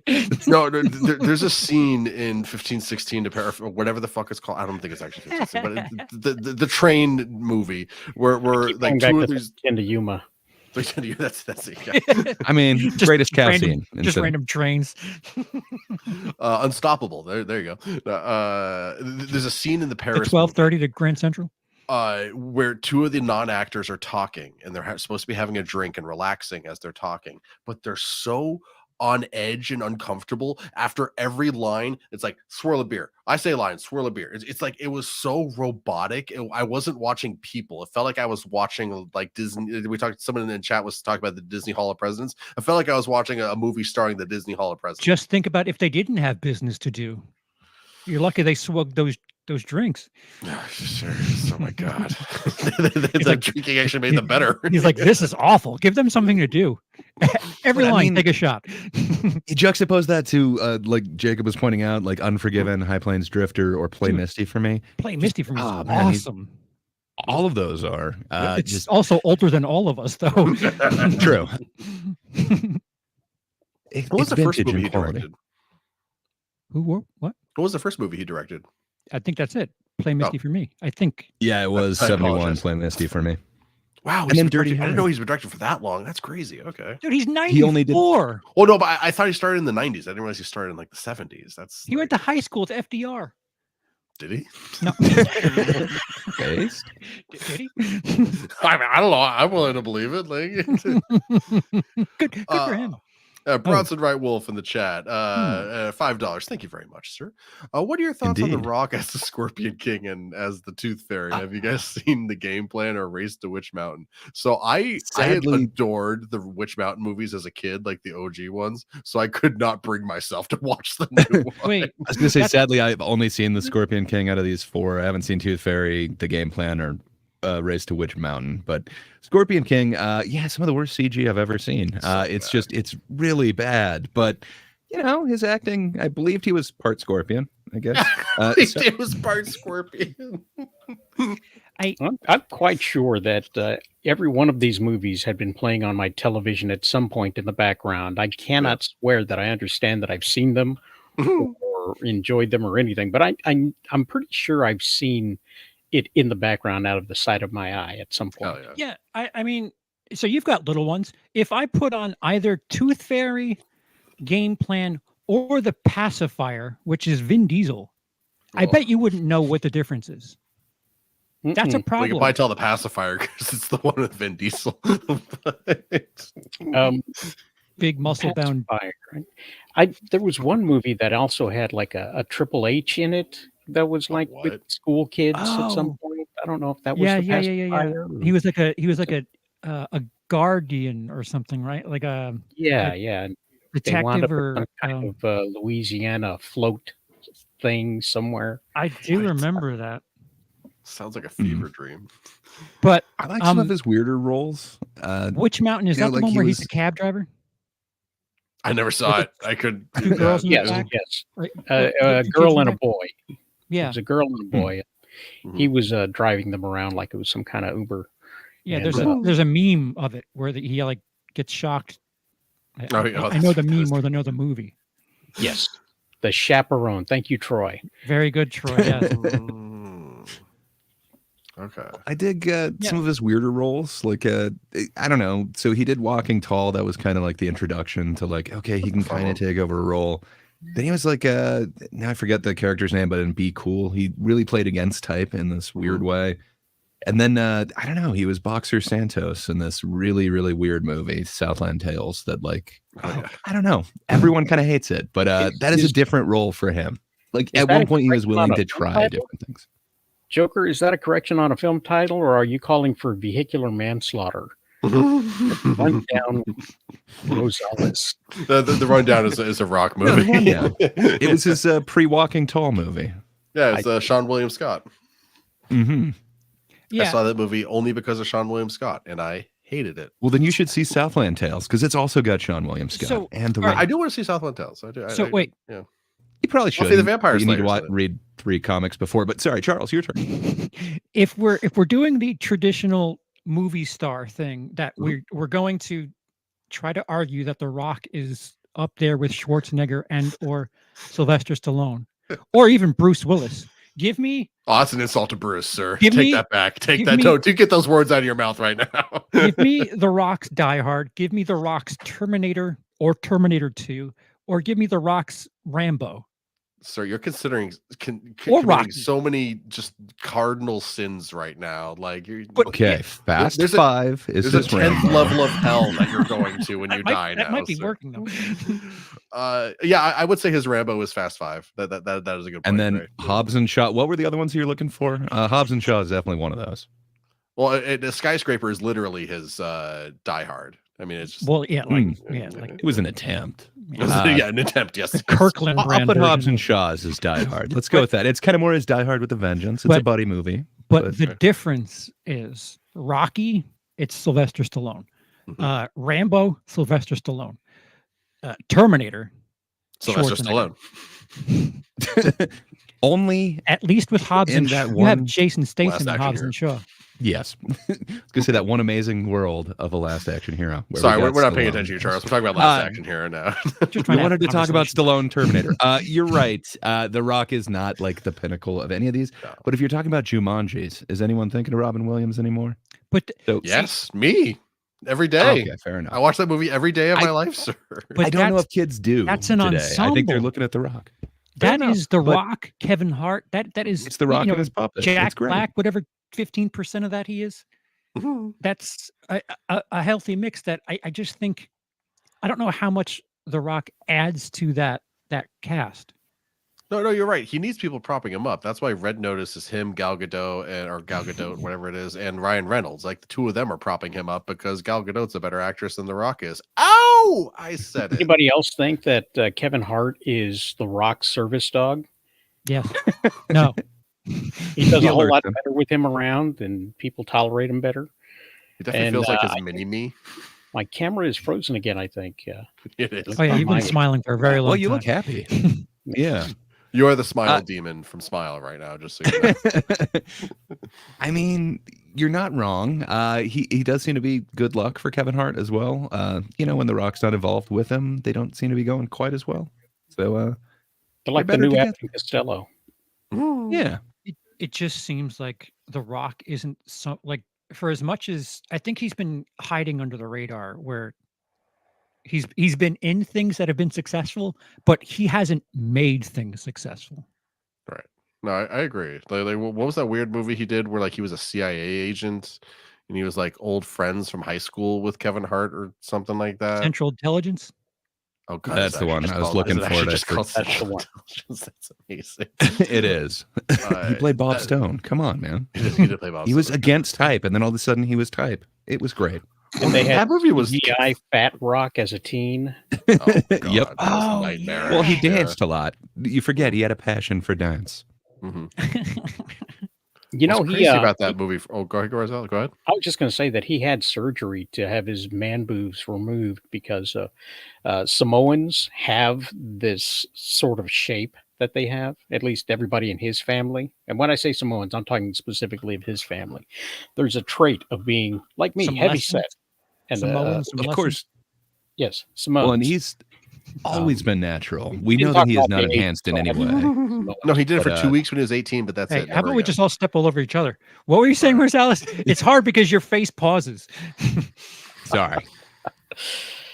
No, he had surgery to have his man boobs removed early on in his career because no His matter what he wrestling? yeah, His in his wrestling career, yes. He could work no matter how hard he worked out, his man boobs were growing because his family has man boobs. Um, and you can see it on all the current factor. wrestlers. They all have man boobs. And so he would have be just this jacked up guy with a couple of teats. And so for like 6 months to a year, you can see he's wearing this whole tracksuit. It's the tracksuit era of The Rock. It's when he Yeah. was healing from the surgeries of Oh, having the man boobs removed. In '99, He's not Troy alone believes. there. Mhm. cleavage sells. I am a you fountain know, of rotten information.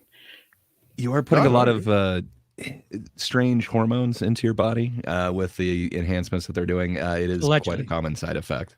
Yes. So who knows if people in that version of sports would do that? But it seems to be a little bit more common there than other places. So interesting. It's gonna show up for 2 Yeah. seconds. Don't get us in But I guess you trouble. could call that a gender affirming, reaffirming surgery. Fair enough. Definitely yes, he is, did get yeah. his gynecomastia removed. A lot of bodybuilders have to go through that too. For So, the sake of it's nice. box office, you put The Rock on the front of the poster with his cleavage hanging out. You're selling some primo 17 to 24 tickets. You know what the thing about The Rock that weirds me out the most in terms of like his comedy career? It feels like he insists to sorry, this is definitely a segue, but I'm just trying to get away from Yeah, no, let's do it. he seems like he insists on improvising in his movies, but he is a terrible improviser. Like you watch Baywatch, you watch Jumanji. It doesn't feel like these lines he's saying are scripted. They don't have that feel to them. And It's like, again, especially Baywatch. it's the Okay, wrestling. but have you seen thing- Ballers? He seems natural there. I have not seen Ballers. It's the wrestling thing coming back where he had someone writing for him, and due to the reaction he was getting from the crowd, he kind of, Feels he he's better than leaned a he bit is.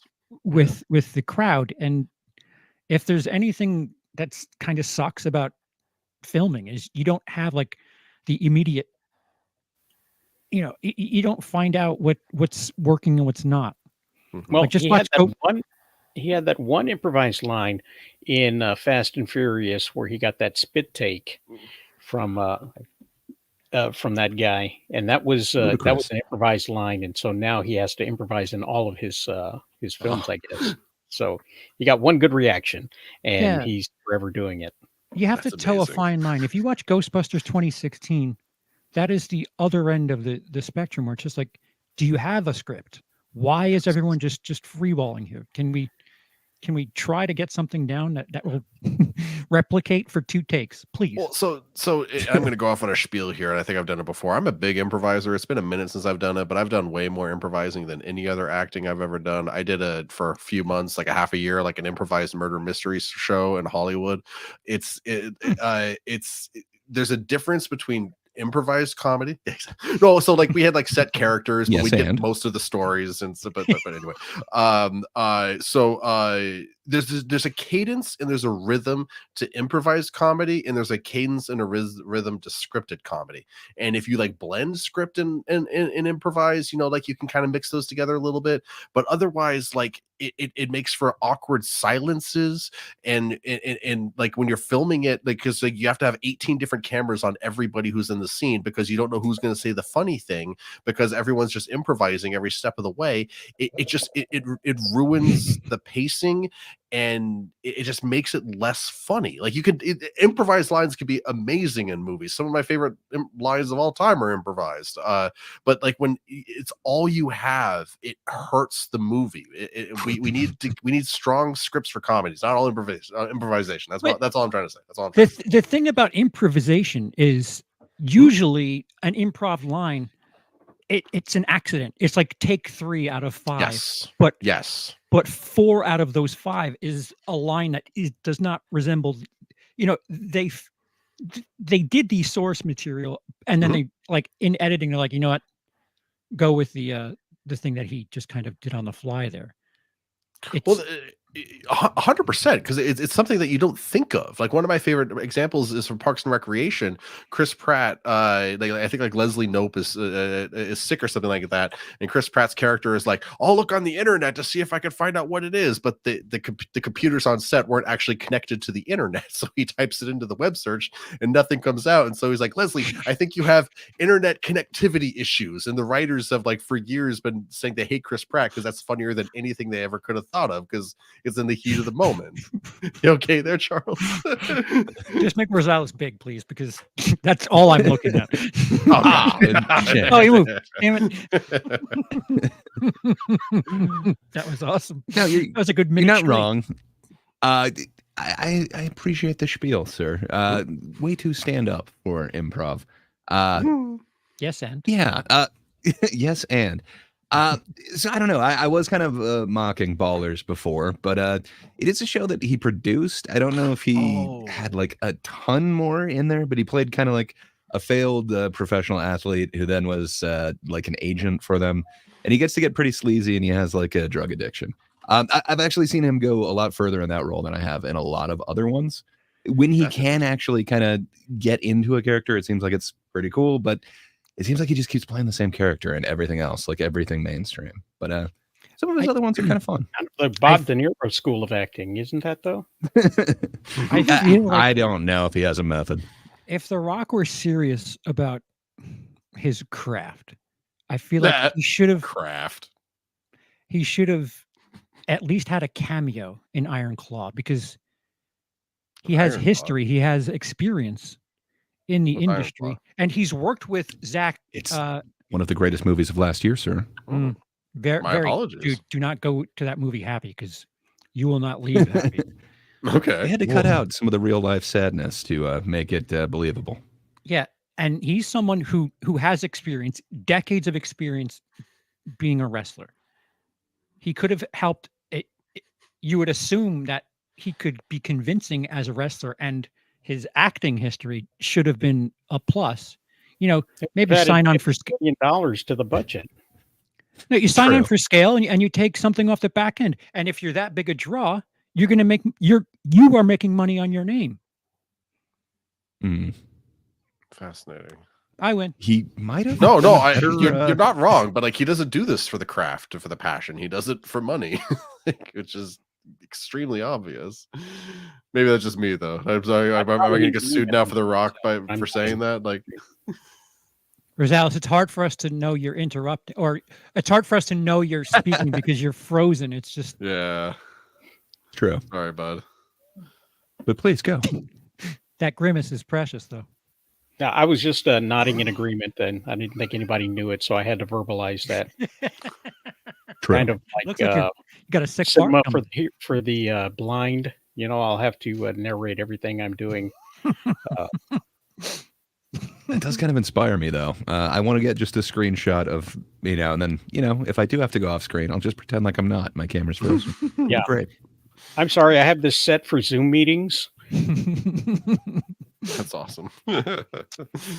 Yeah, Jacob, I'm not saying that you know what Iron Claw needed? The Rock. But what I am saying is, if he's as I don't know, into the acting as he claims to be, and like if he was that bothered by Black Adam not working, take your easy paycheck. Do something. It's actually a good movie. It's not this popcorn disaster thing. I don't. Well, I mean, I wonder if it's like with Tom Cruise, like the way that he just took over The Mummy, for as instance, and completely changed it from a horror movie into like this action thing with like a sequence with a plane falling out of the sky. So like, is it the same thing with The Rock, where like in the moment he signs on, nothing else matters? The Rock is in charge. Like, do his productions go like that? How did he get to be that though? Like, why is he bankable like that? We need an oiled up, muscly dude. He has championed that, 100% mantle. Dave Bautista is the best modern wrestler turned actor, in my opinion. I would agree with that. And he does stuff that isn't flattering to his. Are you guys forgetting about David Arquette, though? I mean, come on. I am. The man risked his life in a death match and almost got garroted. Oh, Who? shit. What? That's the wrong word. That's the Carotid wrong- artery? Yes.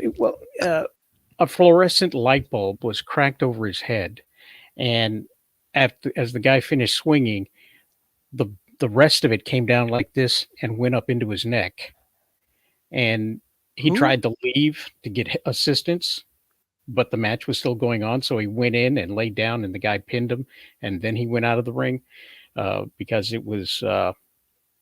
I guess he's not willing to put his life into it. Who? So, David Arquette. Oh, He almost You were put it all concerned out there in the that ring. Rock was in a death match. But yeah, the other one that gets brought up. So Batista's great, but John Cena. I know it's hard to see him John in Cena's some really good. roles, but another one that doesn't mind being the butt end of a joke. Yeah. hmm Oh, that's and what I like about it. I don't think he's got that clause that his character can't lose. Definitely he's not. played a loser so many times, and it's kind of great. And I wanted to mention Dave Bautista. Like the Blade Runner 2049 opens with him getting the crap kicked out of him by little twig boy Ryan Gosling. I love Ryan Gosling. That guy is in enough. better shape than me, but he is nowhere near Dave Bautista's size. Even in like Glass Onion, I don't know if The Rock would have accepted kind of playing that Batista character. I think that might have depicted him in an unfavorable light. Oh my god, could you imagine The Rock watching his girlfriend get plowed by another guy? Like, no, like he would have that scene removed from the movie. Yeah, Charles, have you not seen Glass Onion? That's a moment in that movie. Oh, Batista. I think Not about for The Rock. Jesus. I was like, what? Yeah, no. We're saying The Rock would not do. Right. Sorry, Right. we randomly went through all the wrestler actors we could think of. Right. Yeah, At some point, The Rock created a production company, 7 Cents or something like that. I don't know. what $6 it's called. Productions. Yes, there you go. Gesundheit. It's And expensive. he now anything he does is tied in with that on the production end. So he's getting a piece all the way around. He's in the producer grift. Yeah, but it's like it goes harkens back to the independent student filmmaker thing. I'm in it. I'm starring in it, and so if we make some money, you'll get a shot of it. But nobody's making any kind of money except me. So Producer grift. Yeah. yes, producer grift. Yes, you're far more concise than I am with your insider lingo. Grift. We need 8 producers for this $2 million project. How many people you need to keep track of money? All the those are the wrestler associate actors. producers. Sorry. Santa with muscles. Anyone? The Hulkster has some serious range. Yeah, dude. I saw Three Ninjas at Magic Mountain or whatever the fuck. The Hulk Hogan. He kicked ass in that movie. Do you remember that one? And of course, yeah, he's got like 3 of them that were kind of infamous. Good times. Yeah. What was the one? He was like a space bounty hunter or something like that. That's the one that I was trying to pull, and I was having a tough time remembering it. But I can remember the weird silver armor. Yeah, that's a fun one. Randomly, there's a dog being kicked in the background of one of those scenes too. That Jesus. Yeah. it's kind of infamous. Oh, and also The Rock. We're just talking about wrestler movies, you know. We got to mention The Rock on Star Trek Voyager, one of the greatest episodes of TV ever, when he thank fought you, Troy. Jerry Ryan. Suburban Commando. Suburban Hell yeah. Commando. Thank you, sir. That was actually going to bug me. Really appreciate that. Troy is my hero. So He is the cat and cream mouse machine. movies appear to be quite a thing, and Yeah. ones that are leaning into gender politics. On Netflix this past weekend was a film titled "Don't Move," and That was I an call it awesome Segui. I did not understand how you were tying them, but I love it. But it's Don't it's Move. Lazy Strange Darling for me. There it is. I was like, wait, I've heard of Don't Move. Where did I hear this? Tell us about Don't Move. It Or so don't. If you don't want to, we won't make you. the movie opens with a woman having a bit of a flashback, and she's tossing and turning, and you find out relatively quickly that she's lost her child to an accident, Wow. and she goes to the site of the accident to jump off the cliff, and guy walks up to her and tries to talk her out of jumping, and eventually he's like Mr. Nice Guy and walks away, and she eventually follows him, and then he kidnaps her and injects her with some sort of thing that Gray, help me out with this. I didn't None of see this is like really spoilers. Like it is still in like the thumbnail description. Right. Essentially, she gets injected with like a paralytic agent. So, Oh, what wow. do you do to escape when you're completely paralyzed? So that's the So whole. that's why it's called Don't premise. Move. Okay. Exactly. But it does have similar things. Like it does take place in the wilderness. There is like kind of emphasis on color. There's this cat and mouse game between like this male and female. I didn't see the similarities initially until Charles kind of pointed them out, and it's like, oh yeah, there's like so many. I've really just kind of like scratched the surface on them. That being said, one is way more effective for me, and while it didn't go completely crazy at the box office, it does appear to have like at least made its budget back. Where Don't Move is this Netflix one, and I don't know. It does kind of explain how you could get into that situation and what his motives are, but it doesn't feel nearly as satisfying to me as how it's kind of paid off in Strange Darling. I know we have become the Strange Darling showcast, but hell yeah. I really dig that movie, so I would shill for that any day. But By the way, Gray, did you this see was that not nearly as Charles got the effective. confirmation that the truck is blue? It is black, not blue. I understand. I hear what you're saying, but I think it was color graded a certain way for a certain reason. But, who knows? The director said it. The guy who was in on the color. Yeah, you said grading. you didn't ask if it was color graded a certain way. You asked what color's the truck. It Fair was enough. black, but then he emphasized the blues. Like Because Well, of I the don't emphasis think I'll on color. watch this movie on Netflix because it doesn't happen in one room. It happens in one forest, and forests are like big rooms with trees in them. but so this isn't really a spoiler because it's the first thing that really it happens within 5 minutes. She's standing ready to commit suicide. Oh wow. The guy talks her out of it, talks her off the ledge, literally, only to attempt to end her. They kind of explain it. Not You're good right. enough. No. And I don't think you could ever make that satisfying of a thing, but he wouldn't get to enjoy that in the way that he prefers if she were to do that herself, where if he was to take care of it, he would get a certain amount of pleasure out of it and might transcend, so to speak. So I guess that's the reasoning, but yeah, If I'm it does seem rather weak. If I'm to understand his reasoning for, well, I don't understand his reasoning for making someone paralyzed. Why not just hang around until she jumps and then do whatever you got to do with whatever makes it to the ground because it would still be warm. I don't know what purpose. This No guy boner for who's the jumper? one more time. Maybe I shouldn't. What did you say? I No said boner? no boner for the jumper. I thought I said that. But it's I guess so they kind of explain it away that he gets the pleasure from being the one who actually is carrying it out. So Oh, so it's one of those. Okay. yeah, so I think it's the fact that he would be near it, but he wouldn't be the one to actually like receive that from it. I don't know if that's enough motivation, but you know, this woman isn't going to be missed. She's obviously thinking of taking herself out. So perhaps this is just perfect opportunity. What's the name of the movie with Channing Tatum, Gray? Magic Mike. Yeah, Magic Mike XXL. I don't know. Magic Mike Last Dance. I'm blanking on which one. I know so many Channing Tatum ones. Deadpool Wolverine. Deadpool and The- Wolverine. the- My name is Jeff. The other Strange Darling film that came out that week. Oh, sorry, Blink Twice. I don't know why I didn't immediately go to it, but yes. Again, so many similarities where you got a strong female lead. You do have kind of this twist that's built into it, and then a huge emphasis on color.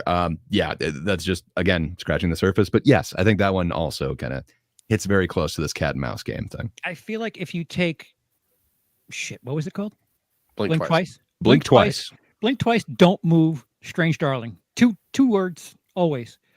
I feel like go ahead. No, I was just going to say that there's probably a film teacher or professor that has inspired a whole genre, a whole group of people that, a good half dozen that are now emphasizing color as part of their storytelling repertoire.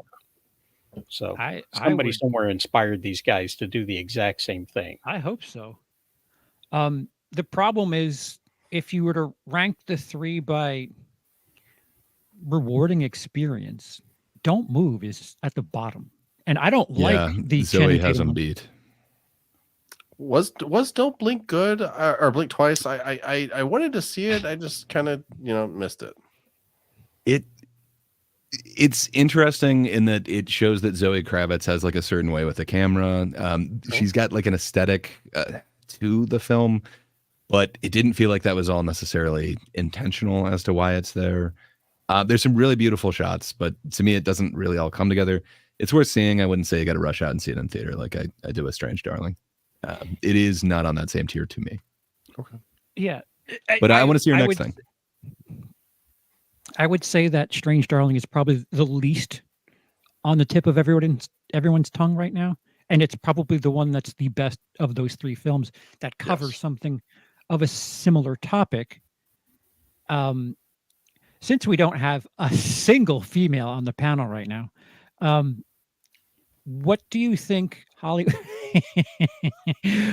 what do you think Hollywood is really trying to tell us with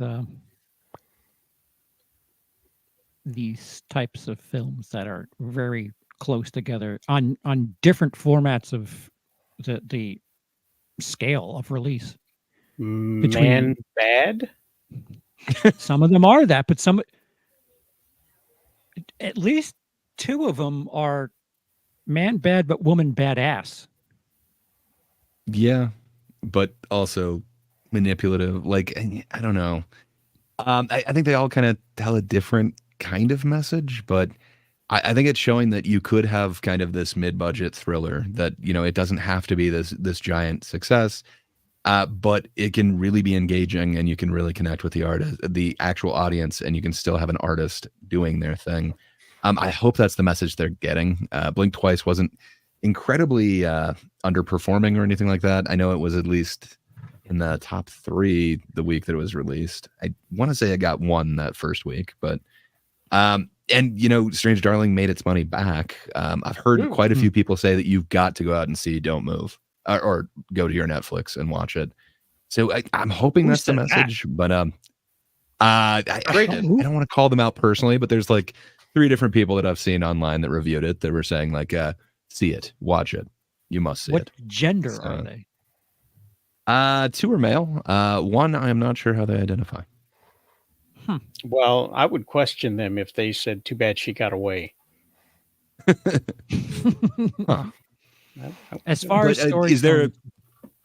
Sorry, ahead. I was just gonna say, is there a message that I'm missing that you were going into it? So I apologize. Now I've circled back and No. really drawn attention to it. It's White just man sloppy. bad? Sorry, what? I said white man bad, And, specifically white man. man bad? bad. I mean, pretty bad. So Mhm. the scores of Don't Move are what, Gray? That's a good question. I actually have not looked at anything on like that.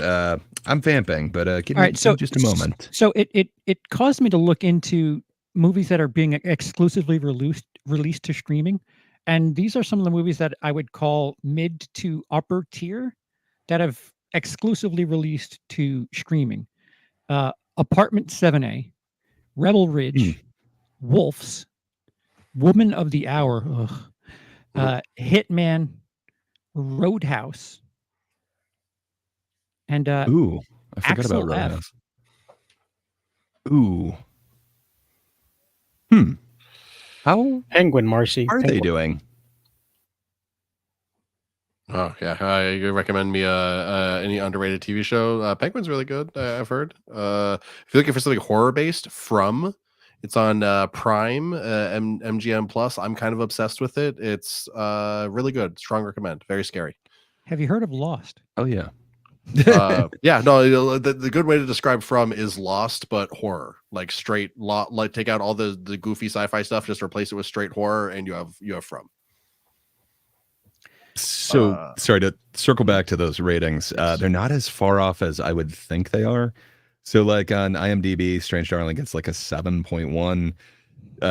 Blink Twice is like 6.5, and Don't Move is 5.8. So they're Okay, so within it like is- 2 points of each other. It is low, But it is in that lowest correct ranked. order. Yeah. Interesting. But not as Okay. far apart as I would think. Like to me, the chasm is much bigger than that. And it looked comparable on the other ones on like Rotten Tomato and stuff.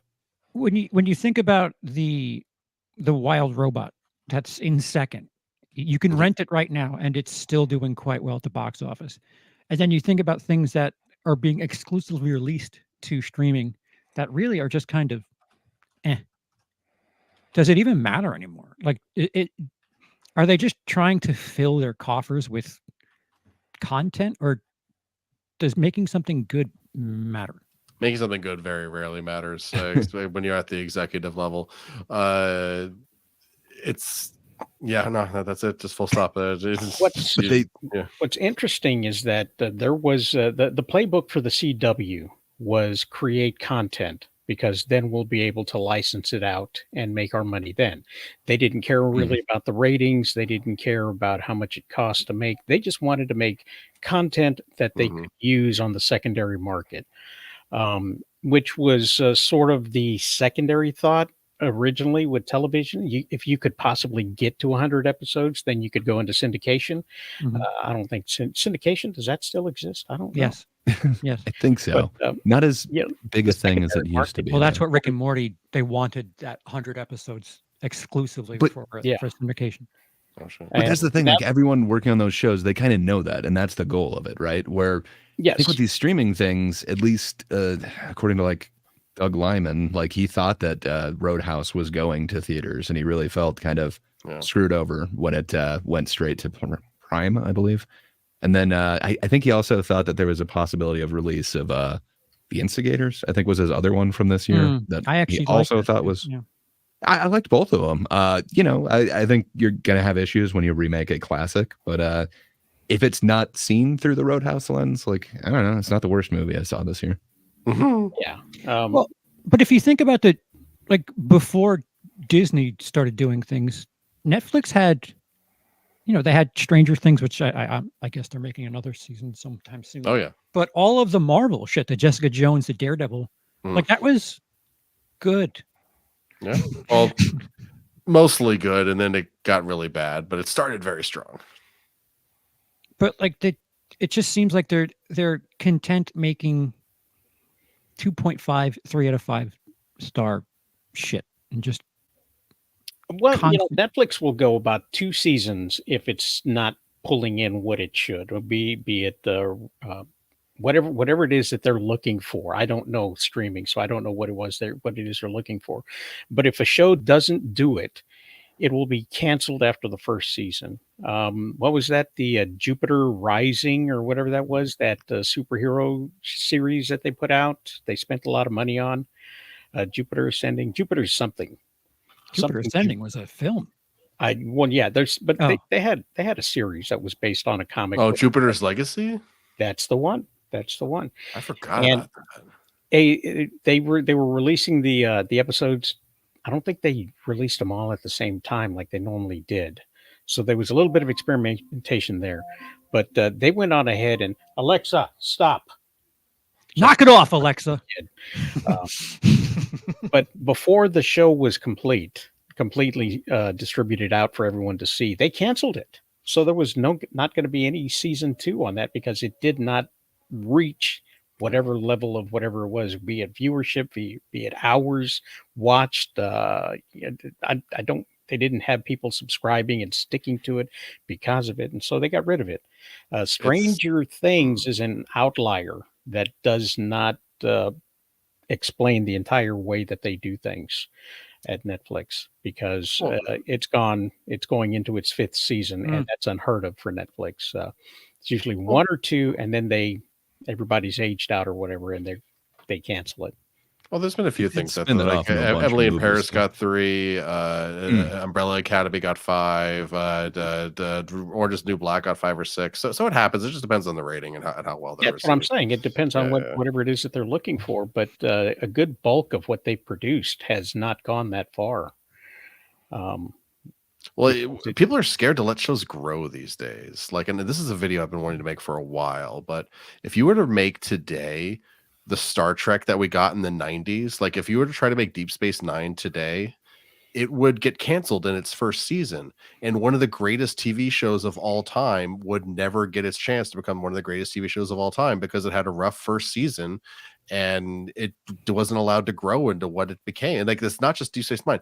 The first season for The Next Generation, unwatchable. If you go watch the first season of Star Trek Next Generation right now, those first 4 episodes are truly painful. Same thing with Star Trek Voyager. Again, it gets there, but like with the fact that people aren't like they 5 episodes came out and they didn't do well, cancel the show. There's a lot of bad press about Acolyte on Twitter, cancel the show.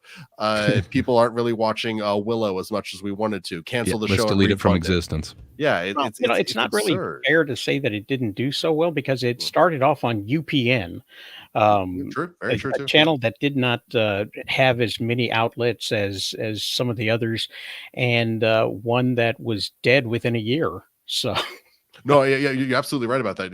Voyager was like the launching ship. The jokes aside for UPN, and yeah, man, I remember UPN, and I think I only ever watched Voyager on that show. Channel. I don't think I watched anything else. It's kind of weird, but Netflix is doing one thing. They're like taking all the actors from there and really trying to get them into Netflix things. Like, wasn't Enola Holmes 1 and 2 both Netflix funded? And then I know they went to Damsel with it seems like they have her locked into a bunch of different contracts. I think she's not going anywhere for a while. Yeah. So they are still marketing like a ton of that, which I guess is always a risk that, you're going to get people uninterested in your show by overexposing the main leads. The studio system where they've got her locked completely in. She still gets to go out and make her Godzilla movies. Also, I will say Enola Holmes, I never saw the second one. I liked the first one. I thought it was cute and fun. And to answer Lucifer's question of when did I turn into an emo punk lead singer, sadly, that was like a decade ago, maybe like 15 years ago now, when I accidentally joined an emo band. I had headphones on at the time and didn't hear the offer, but yeah, they fired the guy and I had to replace him. So it was a while ago, sir. I thought you were going to say I was born this Hey, way. Charles, welcome to the show. How you doing? Hello, sir. Hi. Yeah. So I don't know. So you brought up all the streaming ones. Do you think there's any chance that like any of these streaming ones are making money back? Like we are kind of focused on the box office here, being show business and all. Is anything streaming profitable at this point, or are they? Unless they tell us, we're not going to know. Yeah, Fair enough. they're gonna hide those numbers till the day we're all dead. I just feel like It's just like go ahead. I was just gonna say some of the Netflix ones are not cheap. Same thing with like some Sure. of the Apple ones. Or It seems like Disney? they're yeah, fair enough. Yeah, Disney is like over the top expensive, but Mhm. I don't know. They don't seem to be huge successes. I can't see how this would bring in nearly as much as the actual box office. It or seems like the stuff that people talk about, like, oh, you need to watch blank, is FX, Max. It just feels like things that have some sort of commercial interest, and by that I mean advertising, not Mhm. exclusive. We charge you $10 a month. You get our shit. It feels like they're more interested in just having a lot of shit for you to watch, and not, oh man, we've got Oppenheimer exclusive to home media. Like if you look at Netflix and even Prime has been doing this recently, where they just, Mhm. I guess Prime has The Boys, which it's been whatever. And Gen V's coming Invincible. back. True. Invincible is huge right now. Yeah, It- so, You think about just how much stand-up comedy specials there are for these streaming services, and that it's this model of stay home and watch this. We're not going to put too much money into it, and it's technically content. Hmm. I mean, Yeah. like, why throw so much money at Adam Sandler? Like, he is not. Is he still doing good at stand up, or I haven't seen? I don't remember. I I- remember the well, last time I I mean, saw it. Yeah. The stand-up special is like here, make 5 movies, you get a stand-up special free. They give him a ton of money to make movies that, I don't know, what about him in his career has told you, oh yeah, $50 million a film, do it. Wait, you weren't a big fan of the Serious Six or whatever it was, the cowboy movie that he made? Yikes. Like that wasn't your thing? It was Ridiculous Six, and Ridiculous come on, Six. I apologize. I got Sinister Six on the mind still. You might have been confusing that with Spanglish. Hmm. Same thing. Another great one. Mhm. What was the Pacino one that was just so amazing? Jack and Oh. Jill. Yeah, let's see, like just 5-star trophies, these movies. Wow. I mean, they're kind of a vacation for the actors, and they get to hang out with their friends. I got to be honest, I would probably do not couples retreat. What's their one where they all go away like every time? I think they've made like 4 Just of go them. with it. Sure, let's go with that. But it's not that one. There's some like family vacation one. I where don't fault all of the them are- actors for taking the money. No, I it's thought- like community theater for them. You Right. know? It's What is this? Like it's money laundering. It's all it sounds like. Like I can't name you an exclusive film on any stream platform where I was like, ooh, I need that platform to watch that. I don't Yeah, it's think kind of those are rare. like Jack and Jill. Fair enough. Jack and Jill was it. It was not a great film. I think it will not be looked fondly on as one of Pacino's better performances. Weirder, yes, but I generally agree with Adam here that Click was his last great movie. I do want to. I never saw the are Diamond. you forgetting movie that he- Pixels? Oh, Come for on, what? It's man. not even okay. All right. Get out of here. Uncut Gems is great. grown-ups. You should see Uncut that Gems. one. I do want to see that. Because he's a good actor. Like when he's not just doing comedy, he's actually just like being a dude. Like he's He good. can be. Oh, when he's Yeah. trying Punch to win Drunk an Love is award. great, man. Yeah, exactly. Yeah. He's trying to win an award. He's Or the Safdie brothers movie. Oh, what do you Safdie know? brothers? You don't have to pay him a shit ton for him to work like someone who actually wants to be giving what's it? The where he's the jeweler. No, Uncut Gems. Yeah. That wasn't some Netflix $50 million thing. That was I think he even said that, and perhaps he was joking, if he doesn't win an Oscar, he's not going to make serious movies anymore or something. I also throw Big Daddy into the court of good Adam Sandler acting. 1999. Movies. Yeah, it was a while ago, but still. Somebody buy this kid a Happy Meal. Yeah, exactly. Why not? Sorry, I just saw that Jacob had Uncut Gems, Punch Drunk Love, Funny People, Wedding Singer. That's all he's got. I don't know. I tried to 1996. watch Funny People the other day, and I did not enjoy it as didn't much age as in my well. mind. Yeah. 1996, okay, 2002, 2009, and Uncut Gems is what, True. 2017? Yeah. Wait a No, minute, like but 21, I think, wasn't it? think of all the Happy Madison productions that we've had because of him. We wouldn't have Grandma's Boy or a bunch of those other ones that are I do like Green Grandma's Wilderness or learned something. from him. The Rock learned from Adam Sandler how to make movies. Oh yeah. Wait, hold on. Got to get this in there. Again, it's kind of I old. totally but forgot about 51st. 2004. That's 20 years Fair ago. enough. Bulletproof. What was Again, that? You're Like 20 96 years or ago. something? It was great. 97. So Fair enough. what precedent is there for Netflix to say, yeah, here's dozens of millions of dollars. Go. Name recognition. But you're forgetting about the ripples. If it wasn't for Sandler, we wouldn't have like Schneider. We wouldn't have Grandma's Boy. We wouldn't have all these Happy Madison ones. That's a good point. You're If correct. Schneider didn't exist, I wouldn't have my most prominent acting credit. Just We wouldn't saying, have bro. shirtless Linzo in a Yeah, my full nudity on display. I think Adam Sandler should play an aging superhero in DC films and be a formerly stretchy guy who's no longer stretchy. I don't know why, but I think that would suit him. Yeah, Plastic Man in DC. I could see that. Yeah. But he's losing his I plastic. stretch my arm out, it'll be a week before I can get it back. No, I'm out. Even know what kind of voice that is. Definitely not Sandler. But I just Like I know, like Funny People wasn't like meant to be like a threat from Adam Sandler, but it is weird how it kind of feels like that in retrospect. Like, Mhm. but I mean, that's just how things age, and I'm always fascinated with how art ages. art. Oh, Are yeah, you- okay. are you Are you Art inferring that- adjacent. well, Art the Clown doesn't age. He looks the same in every film. That's true. He is kind of ageless in a way. Well, he's got a different body. It's same head but different body, or is it different head, same body? And Terrifier 3, I forgot. Is that a spoiler? Spoiler for me. I haven't seen that one. Not my bad. Yeah, yeah, I don't know. Not like they're telling you a story in those movies. Why keep track?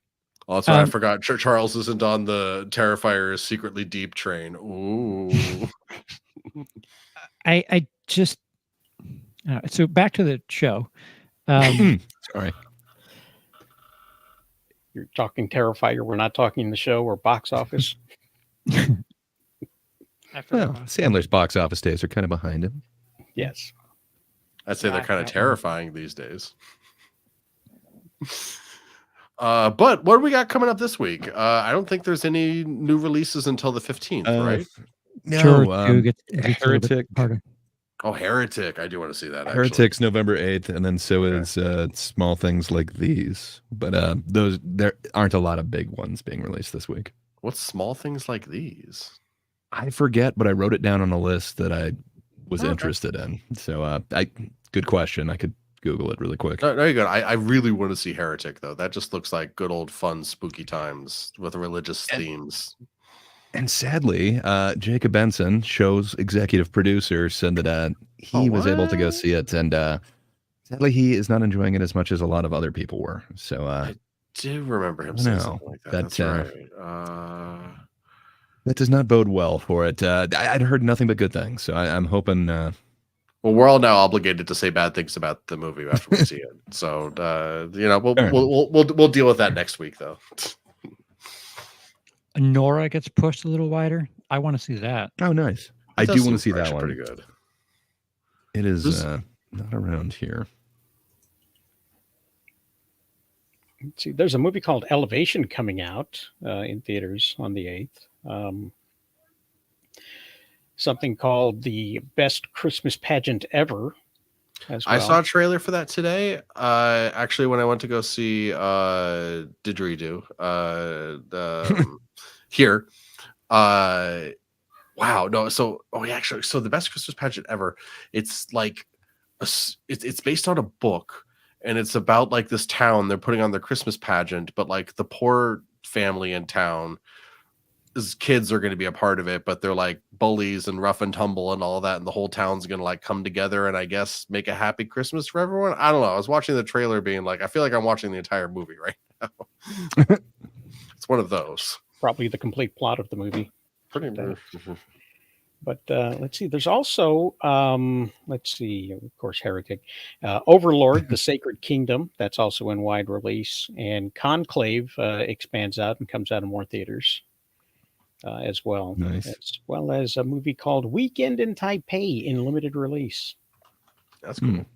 That's an action movie.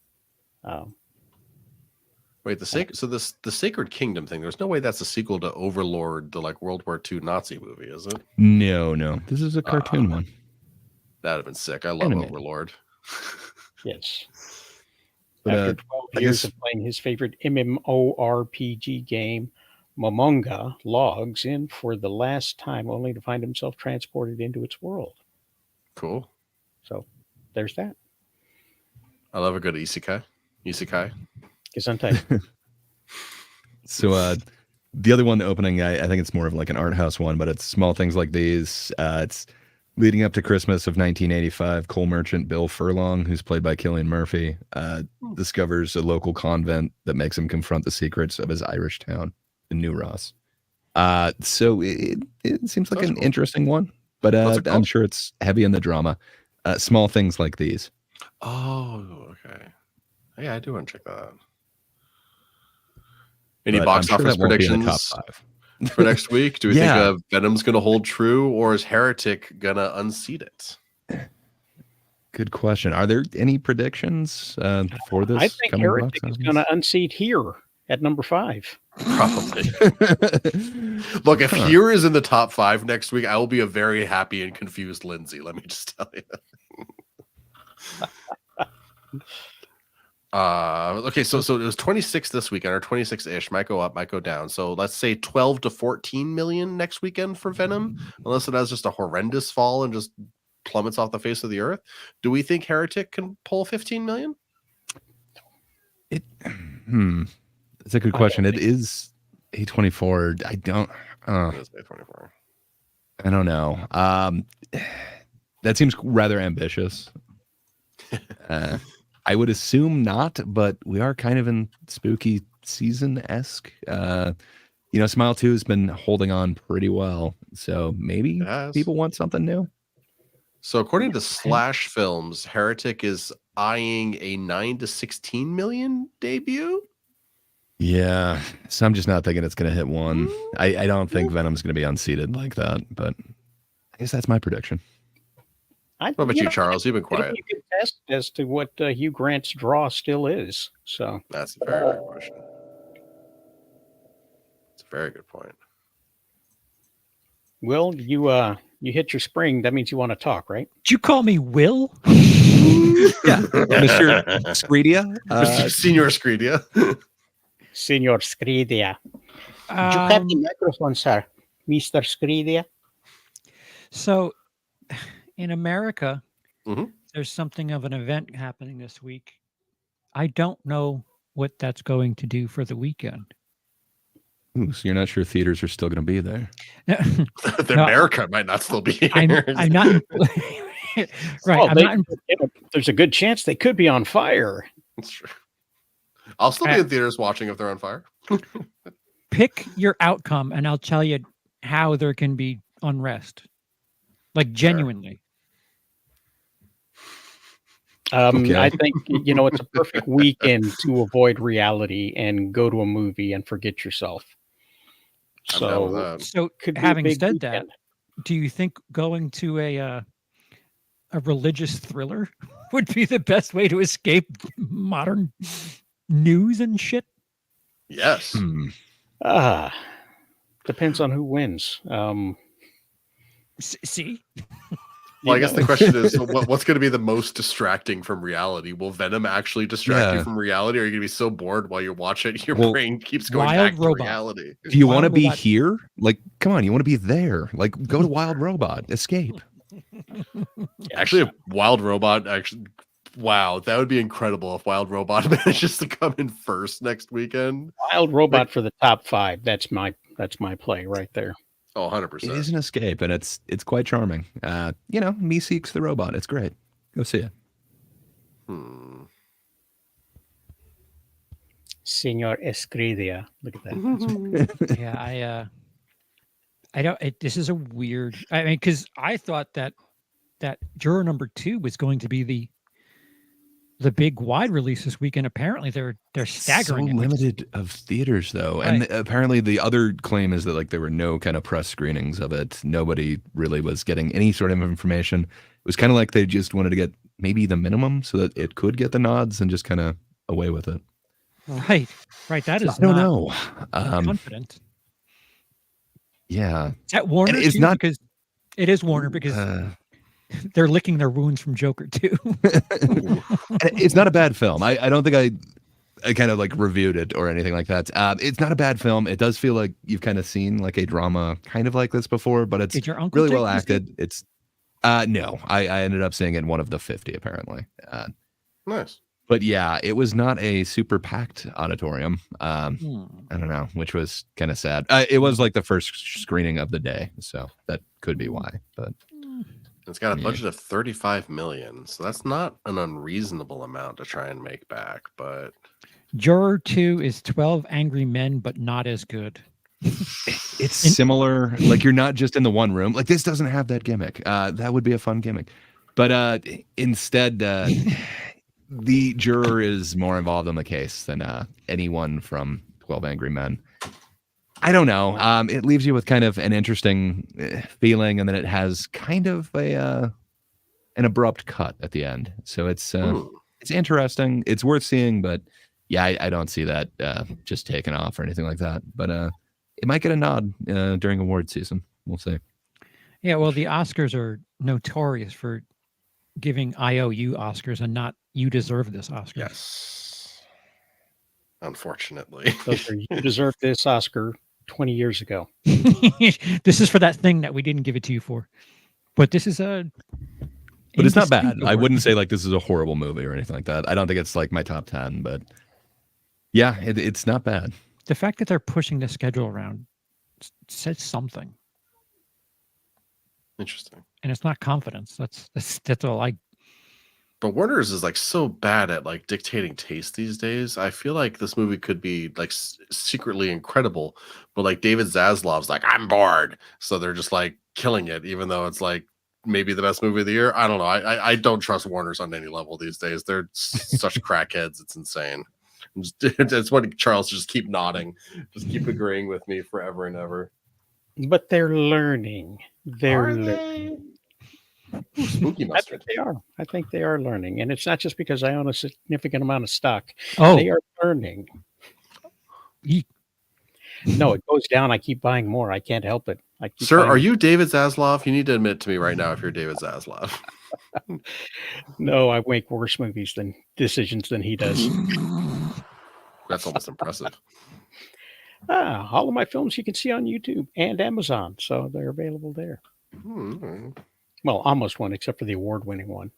That one the producer's trying to expand on. He wants to turn that into a series. So Oh, that's cool. that's what happens when you go into business with somebody who puts money into it. So it's not my cartoon no more. jerk. Oh. Good luck Make with that, money. though. That sounds sick, dude.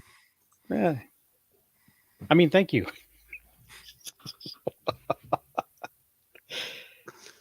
Yeah, I don't know what numbers to. I'm going to be a crazy person, and I'm going to say Heretic is going to come in number 1. I don't think it's that crazy. That's the thing. Joker's not going to have double-digit millions. Joker. No, sorry. Well, definitely Joker's not going to have Ooh, double-digit in millions. other news, water wet. Yeah. Venom, the last Joker, is not going to have double digits and millions at the box office next week. I don't I'm think that's saying it now. that crazy. Well, I think Wild Robot could lose 15% and still be at number 1. I thought so. That's what I'm going to go with. Wild Robot number 1, and Heretic number 2 or 3. So I like that. I like that too. I mean, they lost a bunch of theaters and still gained 11%, and I think that's probably going to stick around for one more week. That's So ridiculous. it's a ridiculous momentum. So you got to bet it, you know. So And Remind me to never go to Vegas with you. no, that's why I'm not allowed back. Not by them, by my wife.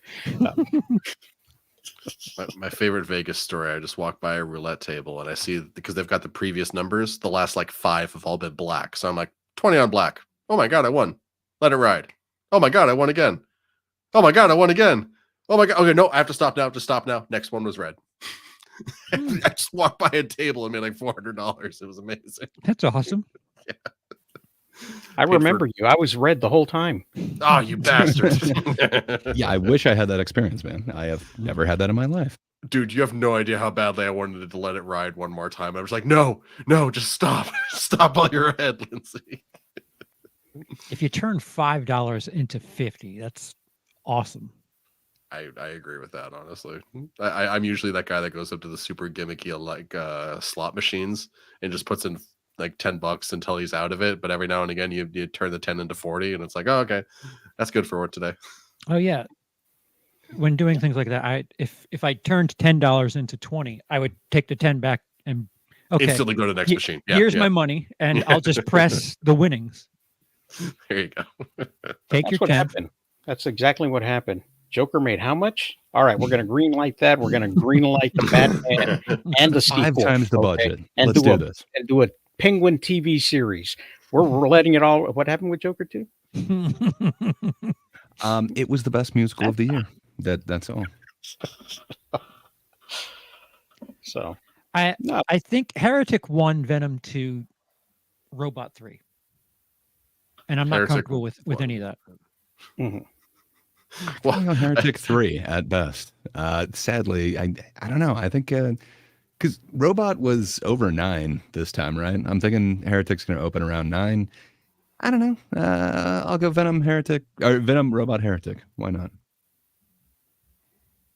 Oh, okay. part of me wonders if there's gonna be like some movie that's gonna like is Terrifier suddenly gonna like shoot back up to like second place because No. everyone's so despondent from the election they just want to watch horrible violence.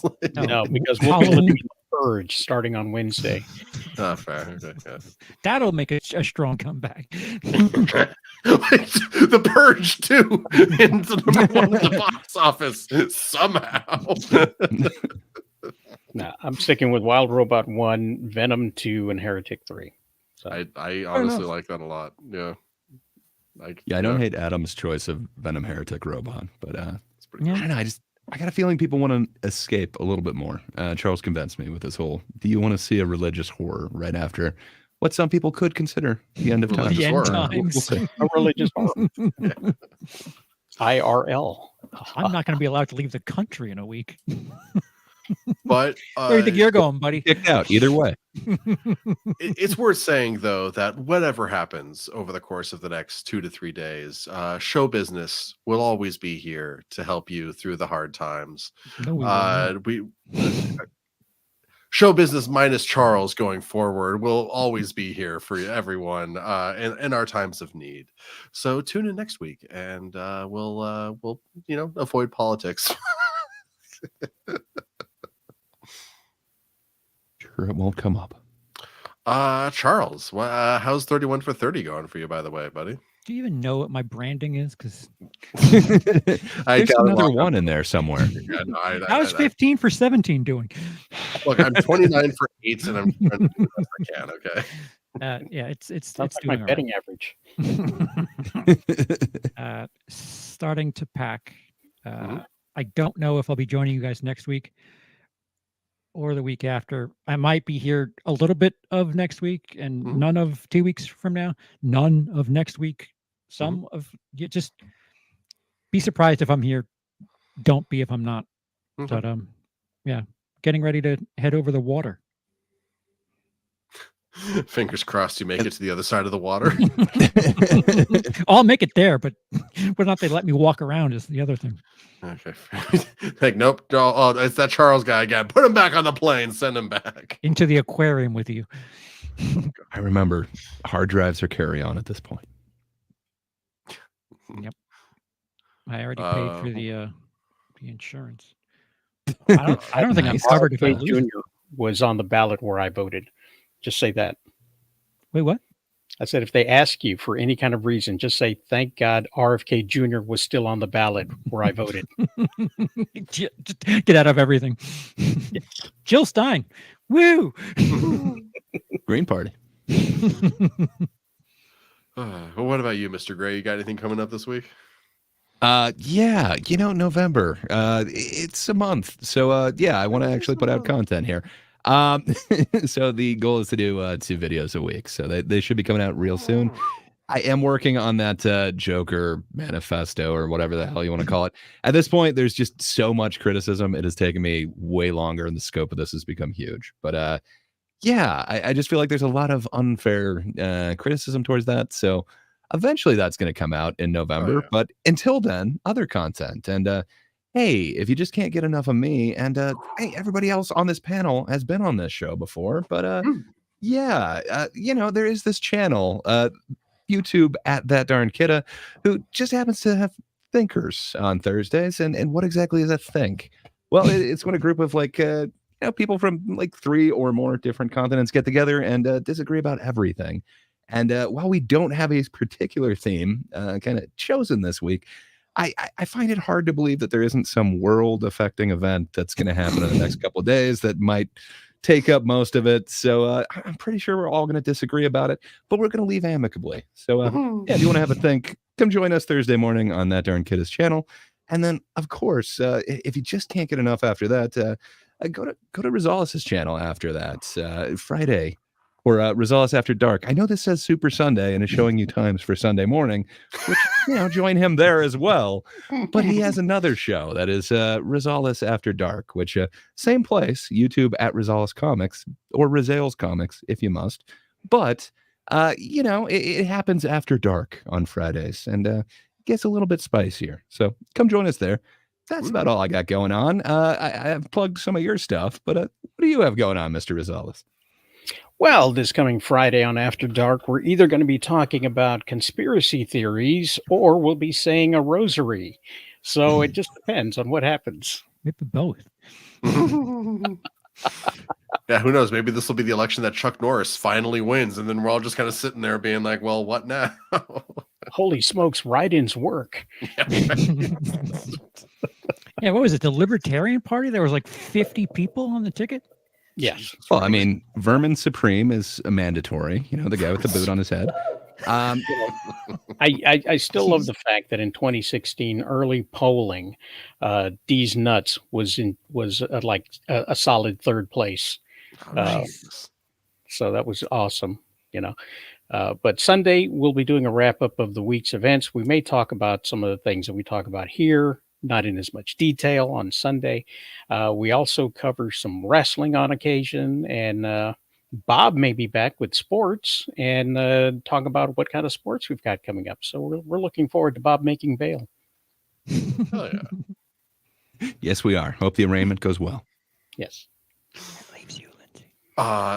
Wait. Does that leave me, Charles? So yeah, no, I'm up next. My 2 cents of nonsense. Always fun stuff going on there these days. Some new, some old, but with like HD remasters in order to make them seem cooler. It's actually been kind of fun going back through some of my old content and being like, no, why was I using this footage? This is terrible. New footage.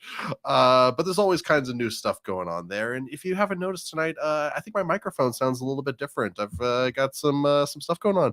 I want to play with this a little bit more, and I've got a couple of video ideas that one I wanted to get out for Halloween, talking about my favorite horror movie of all time, Sinister, but I couldn't quite make it work, so maybe I'll try and squeeze that out this week.